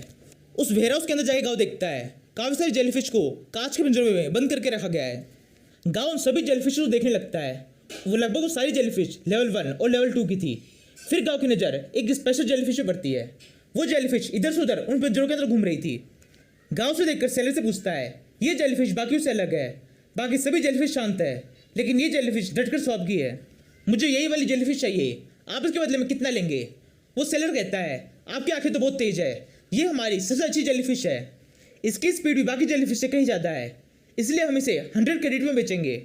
गांव से कहता है 100 क्रेडिट बहुत ज़्यादा है, मैं आपको इसके बदले 50 क्रेडिट दूंगा। वो सेलर कहता है ठीक है, मैं आपको ये जेलीफिश 50 क्रेडिट में सेल करता हूँ। ये और वो सेलर उस पिंजरे में से उस जेलीफिश निकालने लगता है और गांव से कहता है अगर आपके किसी और दोस्त को जेलीफिश खरीदनी हो तो आप उसे यहाँ ला सकते हैं, हम उसे भी अच्छा डिस्काउंट देंगे। फिर गांव उस जेलीफिश को देखता है, उसे एक इंटरफेस शो होता है जिस पे लिखा है monster name floating jellyfish, monster level 4, monster quality elite, monster attribute space wing, monster preference sweet juicy, monster weakness number 1 thunder, number 2 ice and other fishes and birds. फिर वो सेलर एक tape से उस फिश के सभी पाँवों को बांधकर गांव को दे देता है। गांव से लेकर अपने घर के लिए निकल जाता है। गांव चल चलते उस जेलीफिश को देख के सोचता है मुझे लग रहा है मैं एक गुब्बारे को लेकर चल रहा हूँ, मैं तुम्हारा नाम सिली रखता हूँ। एपिसोड की स्टार्टिंग में देखते हैं इंस्ट्रक्टर बाकी स्टूडेंट से कहता है स्टूडेंट्स यहाँ ध्यान दीजिए, मुझे एक स्पेशल अनाउंसमेंट करनी है। आप सभी की बेसिक ट्रेनिंग यहाँ खत्म होती है। आगे की ट्रेनिंग के लिए आपको एक फील्ड कैंप पे जाना होगा जो कल है। इस फील्ड कैंप पे जाने के लिए आपको साइन अप करना होगा जिसका रजिस्ट्रेशन चार्ज 5 क्रेडिट है। आप इस बारे में अपने पेरेंट्स से बात कर लीजिए। हमने आपके स्कूल से आपकी छुट्टी के लिए बात कर ली है। ये फील्ड कैंप 1 हफ्ते का होगा। इंस्ट्रक्टर की बात सुनकर सारे स्टूडेंट बहुत खुश हो जाते हैं। गांव सोचता है ये फील्ड कैंप काफ़ी अच्छा होगा, हम यहाँ पर काफ़ी कुछ सीख पाएंगे। तभी तो गरीब स्टूडेंट्स इंस्ट्रक्टर से पूछते हैं इंस्ट्रक्टर क्या रजिस्ट्रेशन फीस देना जरूरी है, क्या हम वहाँ फ्री में नहीं जा सकते? इंस्ट्रक्टर कहता है अगर तुम्हारे पास पैसे नहीं है तो मत चलो, तुम किसी और फील्ड पे चले जाना, लेकिन बिना पैसे दिए तुम यहाँ नहीं जा सकते। ये सुनकर ये लंबा लड़का कहता है ये 5 क्रेडिट तो केवल रजिस्ट्रेशन फीस है, उसके बाद ही कम से कम हमसे 20 क्रेडिट फुल फी के नाम पर मांगेंगे। फिर दूसरा लड़का कहता है हाँ तुम ठीक कह रहे हो, उसके बाद 20 क्रेडिट भी काफ़ी नहीं होगा, वहाँ पर किसी भी फैसिलिटी को यूज़ करने के लिए हमें एक्स्ट्रा क्रेडिट खर्च करने होंगे। ये सुनकर दोनों गरीब लड़के बहुत निराश हो जाते हैं। उनमें से एक कहता है मैं बहुत गरीब हूँ, मैं इतने सारे पैसे नहीं ला सकता। उसका दोस्त उसके कंधे पर हाथ रखे कहता है तुम चिंता मत करो, मैं अपने पेरेंट्स से तुम्हारे लिए कुछ पैसों की बात करूंगा, हो सकता है वो कुछ पैसे दे दें। तभी इंस्ट्रक्टर कहता है इस फीस को देने का एक और तरीका है, आपको केवल ये फॉर्म साइन करना होगा, उसके बाद आपका पूरा खर्चा मिलिट्री अलायंस चुकाएगी। इसके बदले केवल साइन करने वाले स्टूडेंट को अपने 8 साल मिलिट्री अलायंस में देने होंगे। इन्हीं 8 सालों में आपकी मिलिट्री अकेडमी की पढ़ाई भी हो जाएगी और उस पढ़ाई का खर्चा भी मिलिट्री अलायंस ही उठाएगी। टीएन कहती है 5 क्रेडिट रजिस्ट्रेशन फॉर्म के नाम पर और उसके बाद फुल फी के नाम पर एक्स्ट्रा क्रेडिट देना किसी भी नॉर्मल फैमिली के लिए बहुत मुश्किल है, ये लोग हमसे बहुत पैसे वसूल रहे हैं। गांव कहता है लेकिन एक फॉर्म पे साइन करके हमें 4 साल की मिलिट्री अलायंस की ट्रेनिंग और 4 साल की मिलिट्री अकेडमी की ट्रेनिंग मिल रही है। इन कोस्ट को आपस में जोड़ के देखा जाए तो ये कोस्ट जो इंस्ट्रक्टर हमसे ले रहा है ये काफ़ी कम है। ये 8 साल की ट्रेनिंग हमें एक बहुत ही खतरनाक वॉरियर बना देगी। तभी इंस्ट्रक्टर आगे कहता है इस फील्ड ट्रिप पे जाने से पहले आपको एक डेथ एग्रीमेंट पर साइन करना होगा जिसमें लिखा होगा इस फील्ड ट्रिप में आपके साथ कुछ भी गलत होने पर हम उसके जिम्मेदार नहीं होंगे। ये सुनकर एक स्टूडेंट कहती है इंस्ट्रक्टर ये आप क्या कह रहे हैं, यानी इस ट्रिप के ऊपर हमारी जान भी जा सकती है? इंस्ट्रक्टर कहता है ये सब आपकी अवेयरनेस पर डिपेंड करता है, वैसे तो हम वहाँ पूरी सावधानी बरतेंगे, लेकिन फिर भी वो फील्ड कैंप बहुत हार्ड है तो वहाँ पे कुछ भी हो सकता है। फिर टीएन गाँव से पूछती है गाँव मैं तो इस फील्ड कैंप पे जाऊंगी, तुम्हारा क्या? गाँव कहता है हाँ मैं भी, हम दोनों साथ में चल सकते हैं। टीएन कहती है ठीक है, फिर कल सुबह मेरे घर हम दोनों साथ में चलेंगे। यहाँ से शिफ्ट होता है अगले दिन। मिलिट्री की गाड़ियों के बीच में एक मिलिट्री बस पहाड़ों के बीच से कहीं जा रही है। इसी बस के अंदर वो सारे स्टूडेंट्स हैं, वो सभी बाहर का नजारा देख रहे हैं। गाँव एक सीट पे बैठा हुआ है, टीएन उसके साथ नहीं है। ड्राइवर हंसते हुए स्टूडेंट से कहता है स्टूडेंट्स अपनी अपनी सीट पे बैठ जाओ, ये रास्ता बहुत खराब है, धचके लग सकते हैं। वहीं गाँव बस में बैठे बैठे सोच रहा है मैं जब सुबह टीएन के घर गया, मैंने जो गेट पे कई बार नॉक किया, लेकिन अंदर से कोई जवाब नहीं आया। मैंने उसके फ़ोन पर भी कई कॉल किए, लेकिन उसने फ़ोन नहीं उठाया। मुझे लगता है वो किसी मुश्किल में है, या फिर ये भी हो सकता है वो कुछ ऐसा काम कर रही हो जो वो मुझे बता नहीं सकती। तभी ड्राइवर जोर जोर से बस को लहराने लगता है। गाँव चिल्लाए कहता है, ड्राइवर तुम ये सब क्यों कर रहे हो, मुझे पता है ये सब तुम जानबूझ के कर रहे हो। फिर कुछ स्टूडेंट समझ बल्कि ड्राइवर के पास जाते हैं और उससे कहते हैं, तुम ये सब क्यों कर रहे हो, क्या तुम ऐसे ही लोगों को परेशान करते हो। ड्राइवर हंसते हुए कहता है, नहीं, इस बार मैं कुछ भी जानबूझ के नहीं कर रहा। फिर कुछ घंटों के सफर के बाद वो सभी स्टूडेंट्स पहाड़ों के बीच बने उस मिलिट्री कैंप तक पहुंच जाते हैं।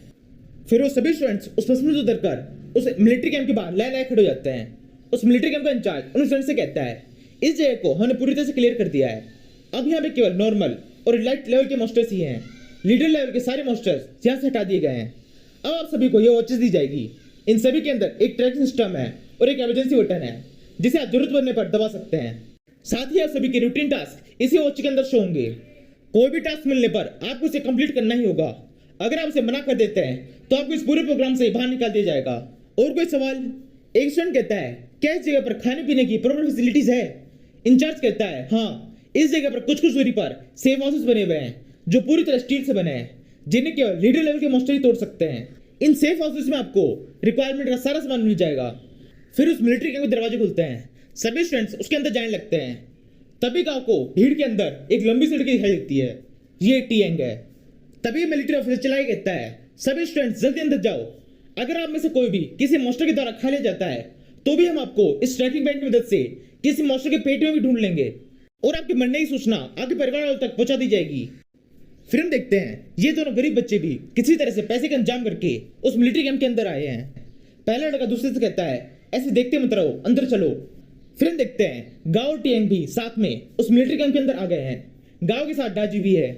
गांव पेड़ बैठी एक चिड़िया की तरफ देखकर टीएंग से कहता है, टीएंग तुम ये पंछी देख रही हो, ये पंछी बारिश के समय उड़ना पसंद करते हैं, इसलिए इन्हें रेडबर्ड कहते हैं। टीएंग कहती है, हाँ मुझे इनके बारे में पता है। इन बर्ड्स की अटैकिंग पावर काफी कम होती है लेकिन इनकी स्पीड काफी तेज होती है। गांव कहता है, हमें और अंदर जाना चाहिए। टीएंग कहती है, हाँ चलो चलते हैं। ये कर वो चारों उस जंगल के अंदर जाने लगते हैं। फिर हम देखते हैं गांव और टीएंग उस जंगल के काफी अंदर तक पहुंच चुके हैं। काफी देर तक घूमने के बाद उन्हें आखिरकार एक सेफ हाउस दिख जाता है। टीएंग चिल्ला के कहती है, मुझे एक ग्रीन कलर का सेफ हाउस दिख गया है, हमें वहां पे कुछ मिल सकता है। गांव कहता है, जल्दी चलो। जेकर टीएंग और गांव भाग के उस घर के पास जाते हैं। वो उसके अंदर देखते हैं अंदर काफी सारे बेड रखे हुए हैं जिनके ऊपर काफी बोतल्स रखी हुई है। गांव कहता है, इस जगह पर कोई भी लीडर लेवल का मॉन्स्टर नहीं है, साथ ही लाइट लेवल के 5% से भी कम मॉन्स्टर्स है। इस तरह से हमारी ट्रेनिंग नहीं हो पाएगी, इस जगह पर आना बिल्कुल बेकार हो गया है। फिर गांव देखता है उस रूम के अंदर इतना सारा पानी और कुछ खाने का सामान है कि 7 दिन तक कोई भी वहां सर्वाइव कर सकता है। तभी गांव देखता है टीएंग ने एक सूट पहन लिया है। गांव से पूछता है, टीएंग ये तुमने क्या पहना है? टीएंग कहती है, ये एक प्रोटेक्टिव सूट है। इस जंगल के अंदर बहुत खतरनाक तरह के इंसेक्ट्स हैं, उनसे खुद की बॉडी को बचाने के लिए मैंने ये सूट पहना है। मैं ये सूट अपने साथ लेके आई थी, क्या तुम भी ऐसा कुछ लाए हो? गांव कहता है, नहीं मुझे इसकी जरूरत नहीं है, मैं कुछ हर्ब्स ला के काम चला लूंगा।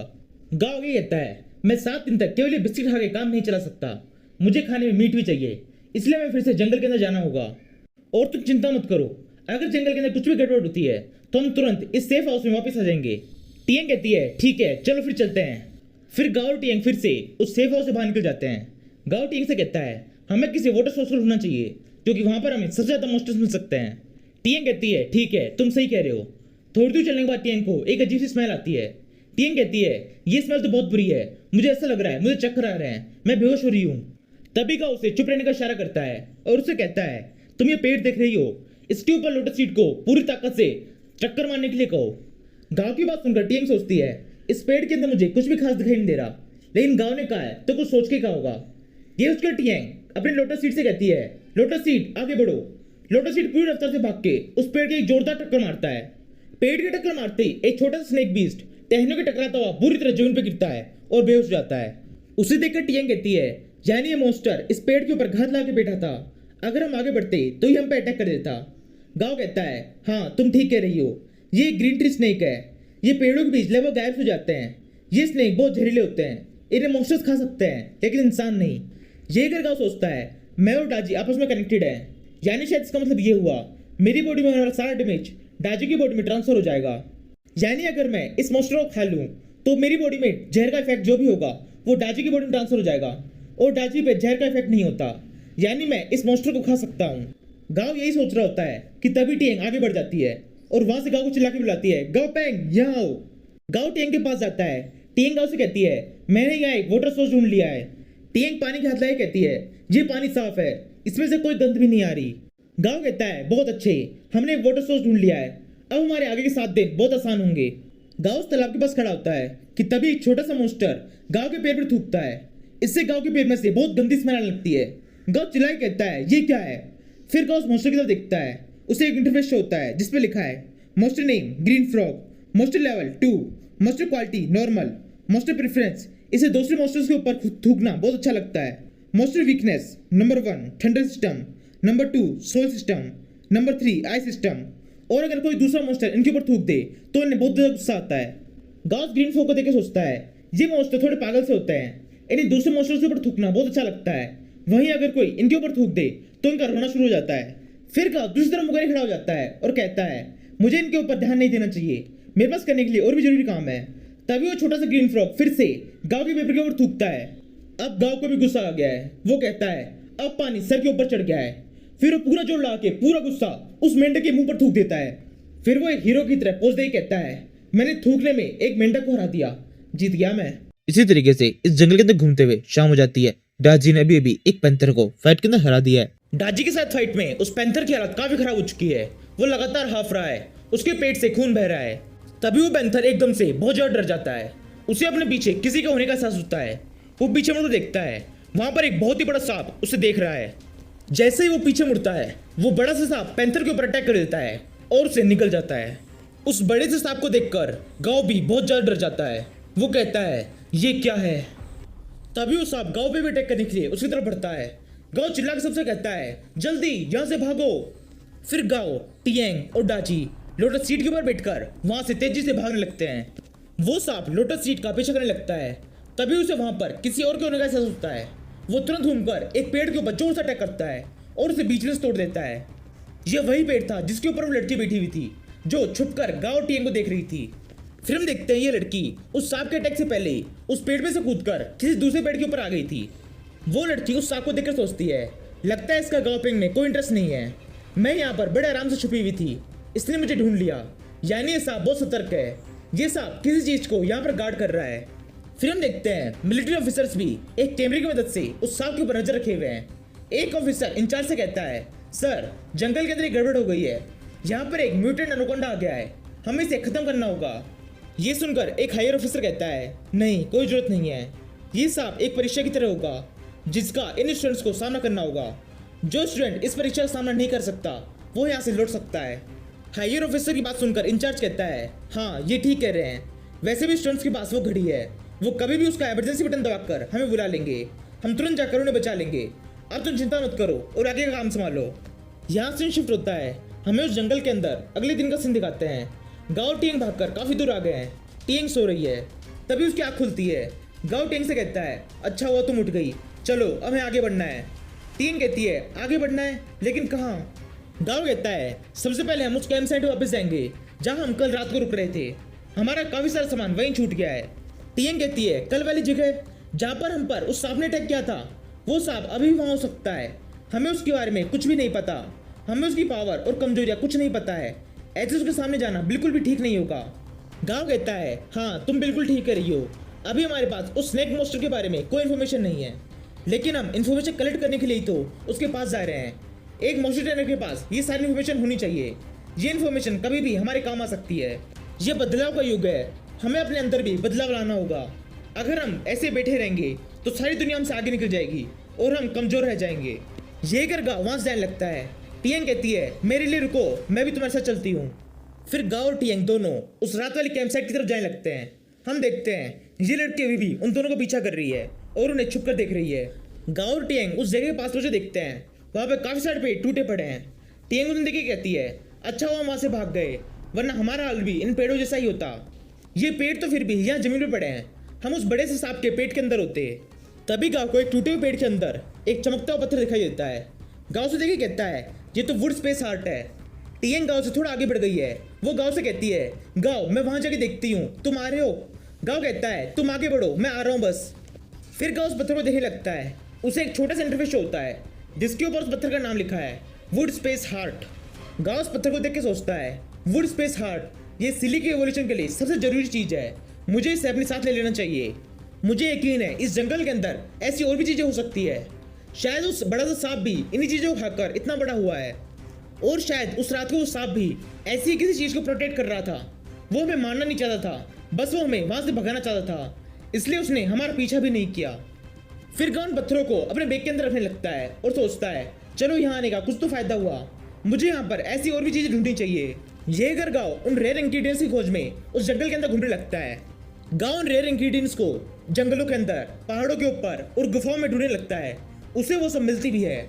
ऐसे करते करते 6 दिन बीत जाते हैं और फिर आता है इस कैंप में खत्म होने का आखिरी दिन, यानी 7th डे। सभी स्टूडेंट्स कैंप के बाहर लाइन लाइन खड़े हुए हैं। इंचार्ज उनसे कहता है, आप सभी बहुत बहादुर हैं, आप सभी ने इस कैंप को पूरा किया है बड़ी बहादुरी से और लगन से। अब आप सभी की ट्रेनिंग खत्म होती है, अब आप सभी यहाँ से लौट सकते हैं। मुझे उम्मीद है आप सभी ने कुछ ना कुछ सीखा होगा। इस कैंप से घर लौटने के बाद आप सभी की 3 दिन की छुट्टी रहेगी, उसके बाद आपकी आगे की ट्रेनिंग शुरू होगी। ये सुनकर सभी स्टूडेंट बहुत खुश हो जाते हैं, वो चिल्लाने लगते हैं, आखिरकार हम अपने घर जाएंगे और कुछ अच्छा खाना खाएंगे। टीएन गाँव से कहती है, अब आखिरकार हम अपना मोबाइल यूज कर सकते हैं। मैं अपने घर पे फोन करूंगी और सबको बताऊंगी मैंने इस कैंप को बड़ी अच्छी तरह पूरा किया है और मैं घर आ रही हूँ। गाँव भी अपना मोबाइल की तरफ देख के सोचता है, मुझे भी सिस्टर टैंक को अपने ठीक होने की खबर दे देनी चाहिए। तभी गाँव को मोबाइल पे एक न्यूज शो होती है जिसमें लिखा है, सिटी के ऊपर हजारों करोड़ों लोटस स्वॉर्म ने अटैक कर दिया है। यहाँ सीन शिफ्ट होता है, हम देखते हैं गाँव अपने घर पहुंच गया है। वो टीवी में न्यूज देख रहा है। न्यूज में रिपोर्टर्स कह रहे हैं, छगान सिटी के वासियों, इन लोटस स्वॉर्म के साथ लड़ाई शुरू हो चुकी है। हमारी मिलिट्री ने इन्हें शहर के बाहर खदेड़ दिया है। मोस्टी टनर एसोसिएशन के हेड मिस्टर फैंग का कहना है, ये लोटस स्वॉर्म आग से डरते हैं, इसी वीकनेस का फायदा उठाकर इन्हें हराया गया है। लेकिन सिचुएशन अभी पूरी तरह से ठीक नहीं हुई है। एक्सपर्ट्स का कहना है ये अभी और ज्यादा संख्या में छगान सिटी पर अटैक करेंगे। ये जिक्र गाँव कहता है ये बिल्कुल भी ठीक नहीं हो रहा। तभी गाँव के फोन पे डायरेक्टर फैंग का कॉल आता है। गाँव फोन उठाता है। फैंग कहते हैं, गाँव हमें तुम्हारी मदद चाहिए, तुम्हें अभी के हालत का तो पता ही होगा। इन लोटस स्वॉर्म से फाइट करने के लिए हमें हाई पावर मोस्टर की जरूरत है, इसलिए हम चाहते हैं तुम हमारी मोस्टर एसोसिएशन में आओ और हमारे मोस्टर्स को इवॉल्व करो। हर मोस्टर को इवॉल्व करने का तुम जो भी चार्ज करते हो वो हम तुम्हें पे करेंगे। गाँव कहता है, मैं मदद के लिए बिल्कुल तैयार हूँ। फैंग कहते हैं, ठीक है फिर कल एसोसिएशन में मिलते हैं। यहाँ से शिफ्ट होता है। गाँव अगले दिन सही टाइम पे मोस्टी टन एसोसिएशन की बिल्डिंग में पहुंच गया है। गाँव का स्वागत करने डायरेक्टर फैंग खुद अपने ऑफिस से ग्राउंड फ्लोर तक आते हैं और गाँव से कहते हैं, गाँव तुम आ गए, तुम्हें ज्यादा इंतजार तो नहीं करना पड़ा। ये देखकर एक रिसेप्शनिस्ट दूसरी से कहती है, ये लड़का कौन है जिसके लिए डायरेक्टर फैंग खुद उठ के आए हैं। दूसरी कहती है, लगता है ये किसी बड़े लीडर का बेटा है। डायरेक्टर फैंग गाँव से कहते हैं, गाँव मेरे पीछे आओ, हमें उस तरफ चलना है। गाँव कहता है, ठीक है। फिर डायरेक्टर फैंग और गाँव एक लिफ्ट से बेसमेंट के अंदर जाने लगते हैं। 5 फ्लोर नीचे आने के बाद लिफ्ट के डोर ओपन होते हैं। फैंग गाँव से कहते हैं, गाँव ये है मोस्टी टन एसोसिएशन का रिसर्च सेंटर, हमारा वर्क स्पेस उस तरफ है और हमने उस तरफ कुछ गोल्डन टोर्च को रखा है जो हम तुमसे इवॉल्व कराना चाहते हैं। फिर गाँव टोर्च के पास जाकर उन्हें देखने लगता है। तभी एक लैब असिस्टेंट गाँव के पास आता है और उससे कहता है, मिस्टर गाँव एक बार इस तरफ देखिए। गाँव उसकी तरफ देखता है। उस लैब असिस्टेंट के हाथ में एक ट्रे है। गाँव से पूछता है, ये क्या है? असिस्टेंट कहता है, ये इन गोल्डन टोर्च का स्पेशल फूड है, क्या आप इन्हें खिलाना चाहेंगे?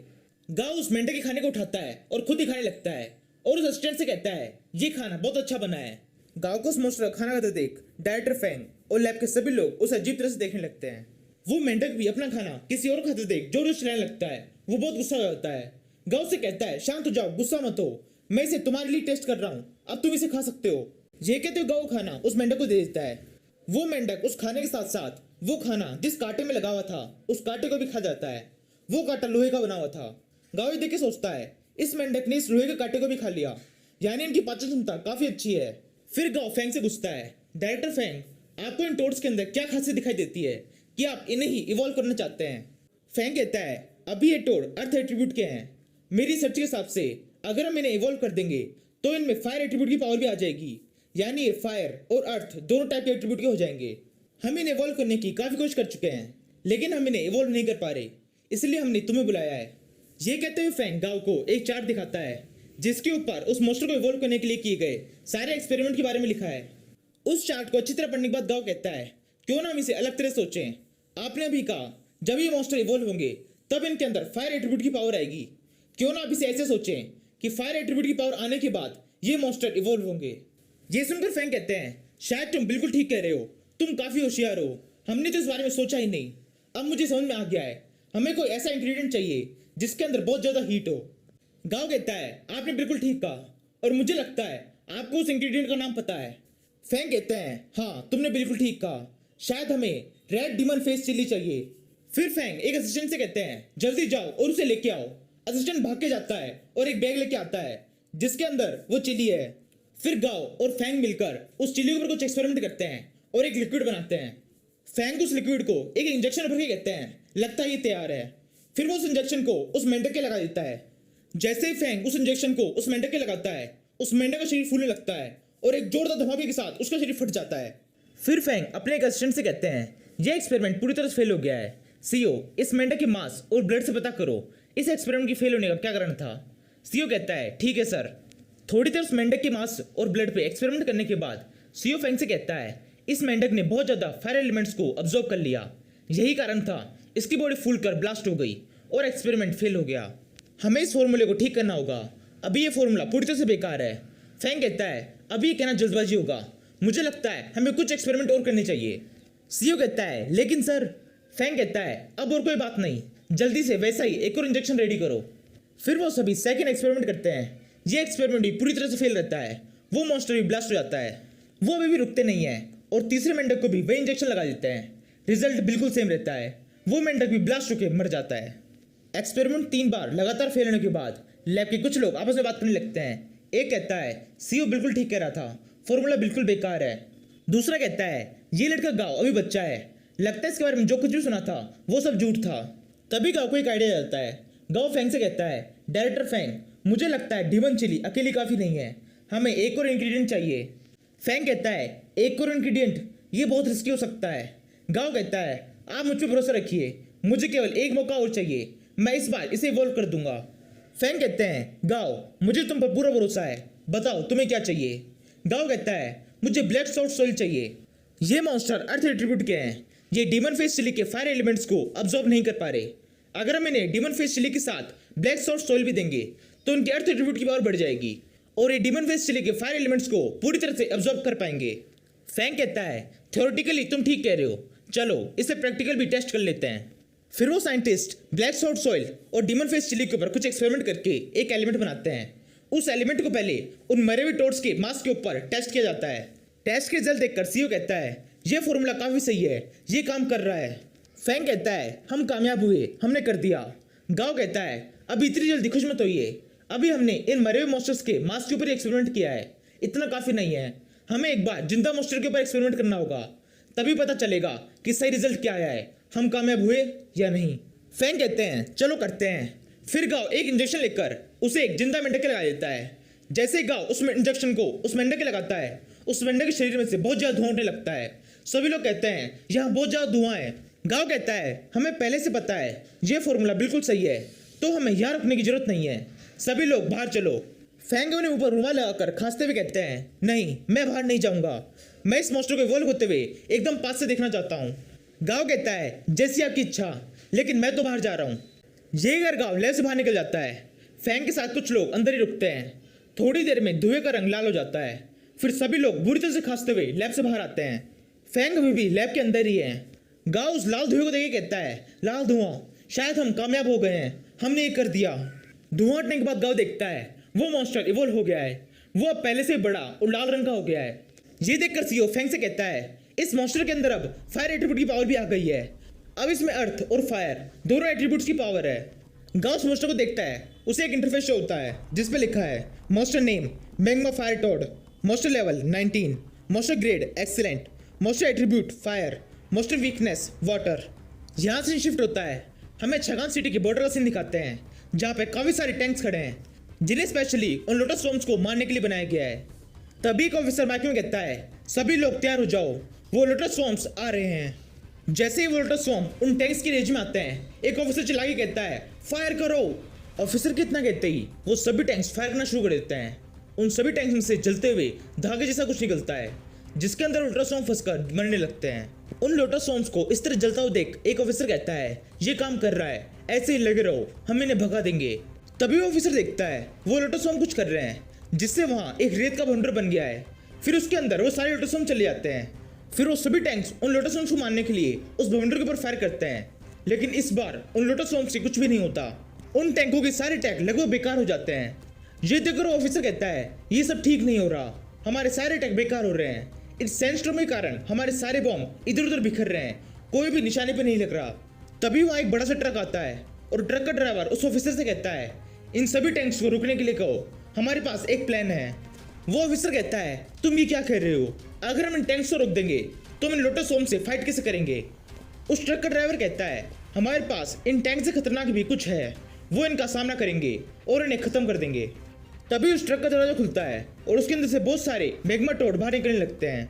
वो मैग्मा टोड ट्रक से बाहर निकलकर एक फायर वेव अटैक करते हैं, जिससे लोटस होम को बनाया हुआ वो बवंडर पूरी तरह से नष्ट हो जाता है। ये देख के कुछ ऑफिसर अपने लीडर से पूछते हैं ये काम कर रहा है, ये बवंडर रुक रहा है, ये टोर्स बहुत शानदार है, आप इन्हें कहाँ से लेकर आए हैं। लीडर कहता है नहीं, इन्हें मैं लेकर नहीं आया, चगान सिटी के मॉन्स्टर एसोसिएशन से मैंने लोटस होम के अटैक के बारे में बात की थी, उन्हीं ने हमारे मदद के लिए इन टोर्स को भेजा है। उन टोर्स के फायर अटैक के कारण वो बवंडर नष्ट हो जाता है और वो लोटस होम दिखाई देने लगते हैं। उन लोटस होम को दिखाई देते ही वो सभी टोर्स उन लोटस होम के ऊपर एक फायर बीम अटैक करते हैं, जिनसे वो सभी जलकर जमीन पर गिर जाते हैं और मर जाते हैं। इसके बाद वो टोर्स अपनी जीप से उन जले हुए लोटस होम को उठाकर एक ही करके खाने लगते हैं। ये देखकर ऑफिसर कहता है इन्होंने इतनी जल्दी इतने सारे लोटस होम्स को मार दिया, ये काफी शानदार है। लीडर कहता है हाँ तुम ठीक कह रहे हो, इन्होंने एक ही टैग से काफी सारे लोटस होम को मार दिया है, अब हमें अपनी जान खतरे में डालने की जरूरत नहीं है। यहाँ से शिफ्ट होता है, हमें गांव के अपार्टमेंट की बिल्डिंग के बाहर का सीन दिखाते हैं, जहाँ एक बेंच के ऊपर एक बूढ़ी औरत बैठी हुई है। वो बूढ़ी औरत वहाँ खड़े एक बूढ़े आदमी से पूछती है तुम्हारी पोती ने स्पेशल ट्रेनिंग प्रोग्राम में पार्टिसिपेट किया था, उसका क्या हुआ। वो बूढ़ा आदमी कहता है वो तो अगले दिन ही प्रोग्राम से एलिमिनेट हो गई थी, उसके डैड ने उसे काफी लंबा लेक्चर दिया है, टीचर्स का कहना है वो ट्रेनिंग के टाइम पे सो रही थी। ये सुनकर उस ओल्ड वुमन के मुंह पर एक स्माइल आ जाती है, उसे ये बात पहले से पता थी, फिर भी उसने ये बात पूछी केवल उसे चिढ़ाने के लिए। तभी उस बिल्डिंग के बाहर मिलिट्री की एक गाड़ी आके रुकती है, जिसके अंदर से 4 ऑफिसर बाहर निकलते हैं। वो ओल्ड लेडी उन्हें देख के कहती है ये कौन है और ये यहाँ किसके लिए आए हैं। वो ओल्ड मैन कहता है मैंने इस गाड़ी को पहले भी यहाँ देखा है, ये पिछली बार गाँव पेंग को लेने के लिए आए थे, मुझे लगता है ये इस बार भी गाँव पेंग के लिए ही आए हैं। ओल्ड वुमन कहती है गाँव पेंग, मैं उस लड़के को जानती हूँ, मैंने उसे एक बार एक स्केलेटन के साथ देखा था। वो ओल्ड मैन कहता है स्केलेटन, यानी तुम्हारा मतलब भूत, उसके पास एक भूत है। तभी वहां खड़ी एक और बूढ़ी औरत उनसे कहती है मैंने भी उस लड़के के पास एक स्केलेटन देखा है, उस स्केलेटन के आसपास एक अजीब सी आग जलती रहती है। फिर वो ओल्ड मैन पास ही के एक टेबल में बैठी एक बूढ़ी औरत से पूछता है मिस चैन, क्या आपने आपके फ्लोर के ऊपर रहने वाले उस गाँव के बारे में सुना है। सुनने में आया है उसके पास एक स्केलेटन है जिसकी बॉडी के आसपास आग जलती रहती है। फिर हमें इस बूढ़ी औरत को इंट्रोड्यूस कराते हैं, ये वही बूढ़ी औरत है जिसके स्पाइडर ने गांव के ऊपर फर्स्ट एपिसोड में अटैक कर दिया था। इनका नाम चैन है, गांव इन्हें ग्रेनी चैन बुलाता है।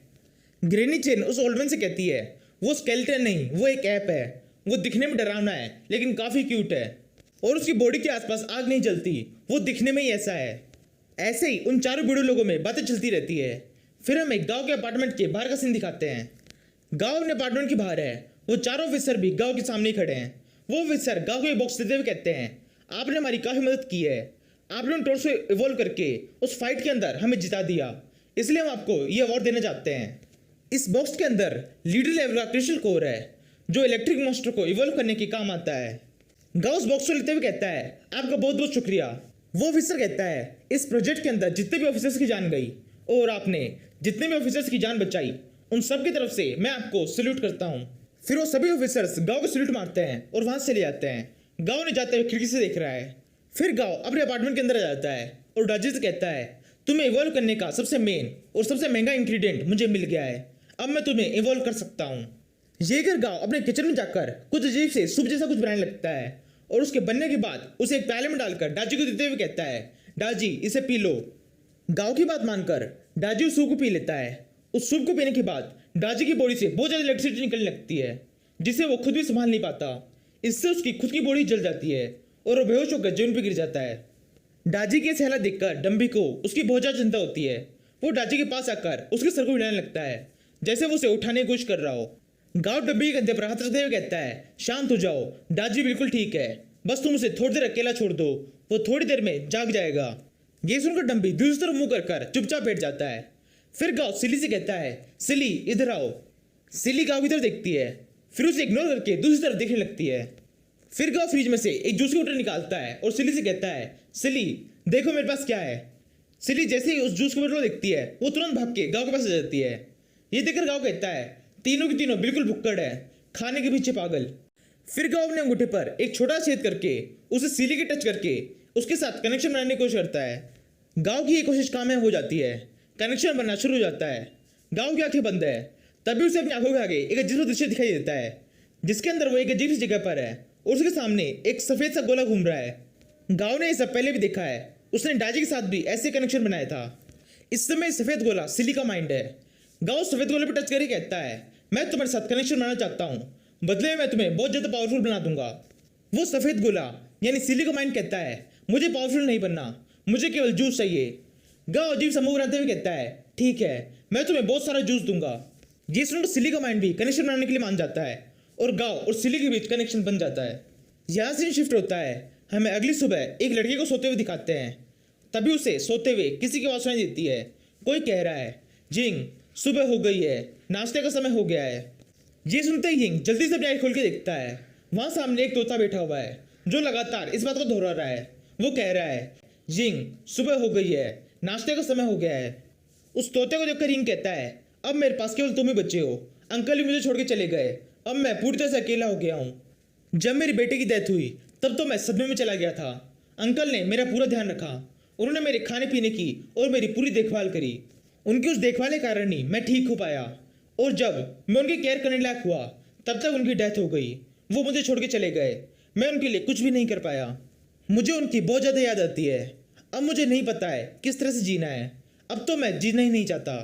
ये बात जो तुम हर रोज़ दोहराते हो, यही मुझे हर रोज़ जीने की मोटिवेशन देते हैं।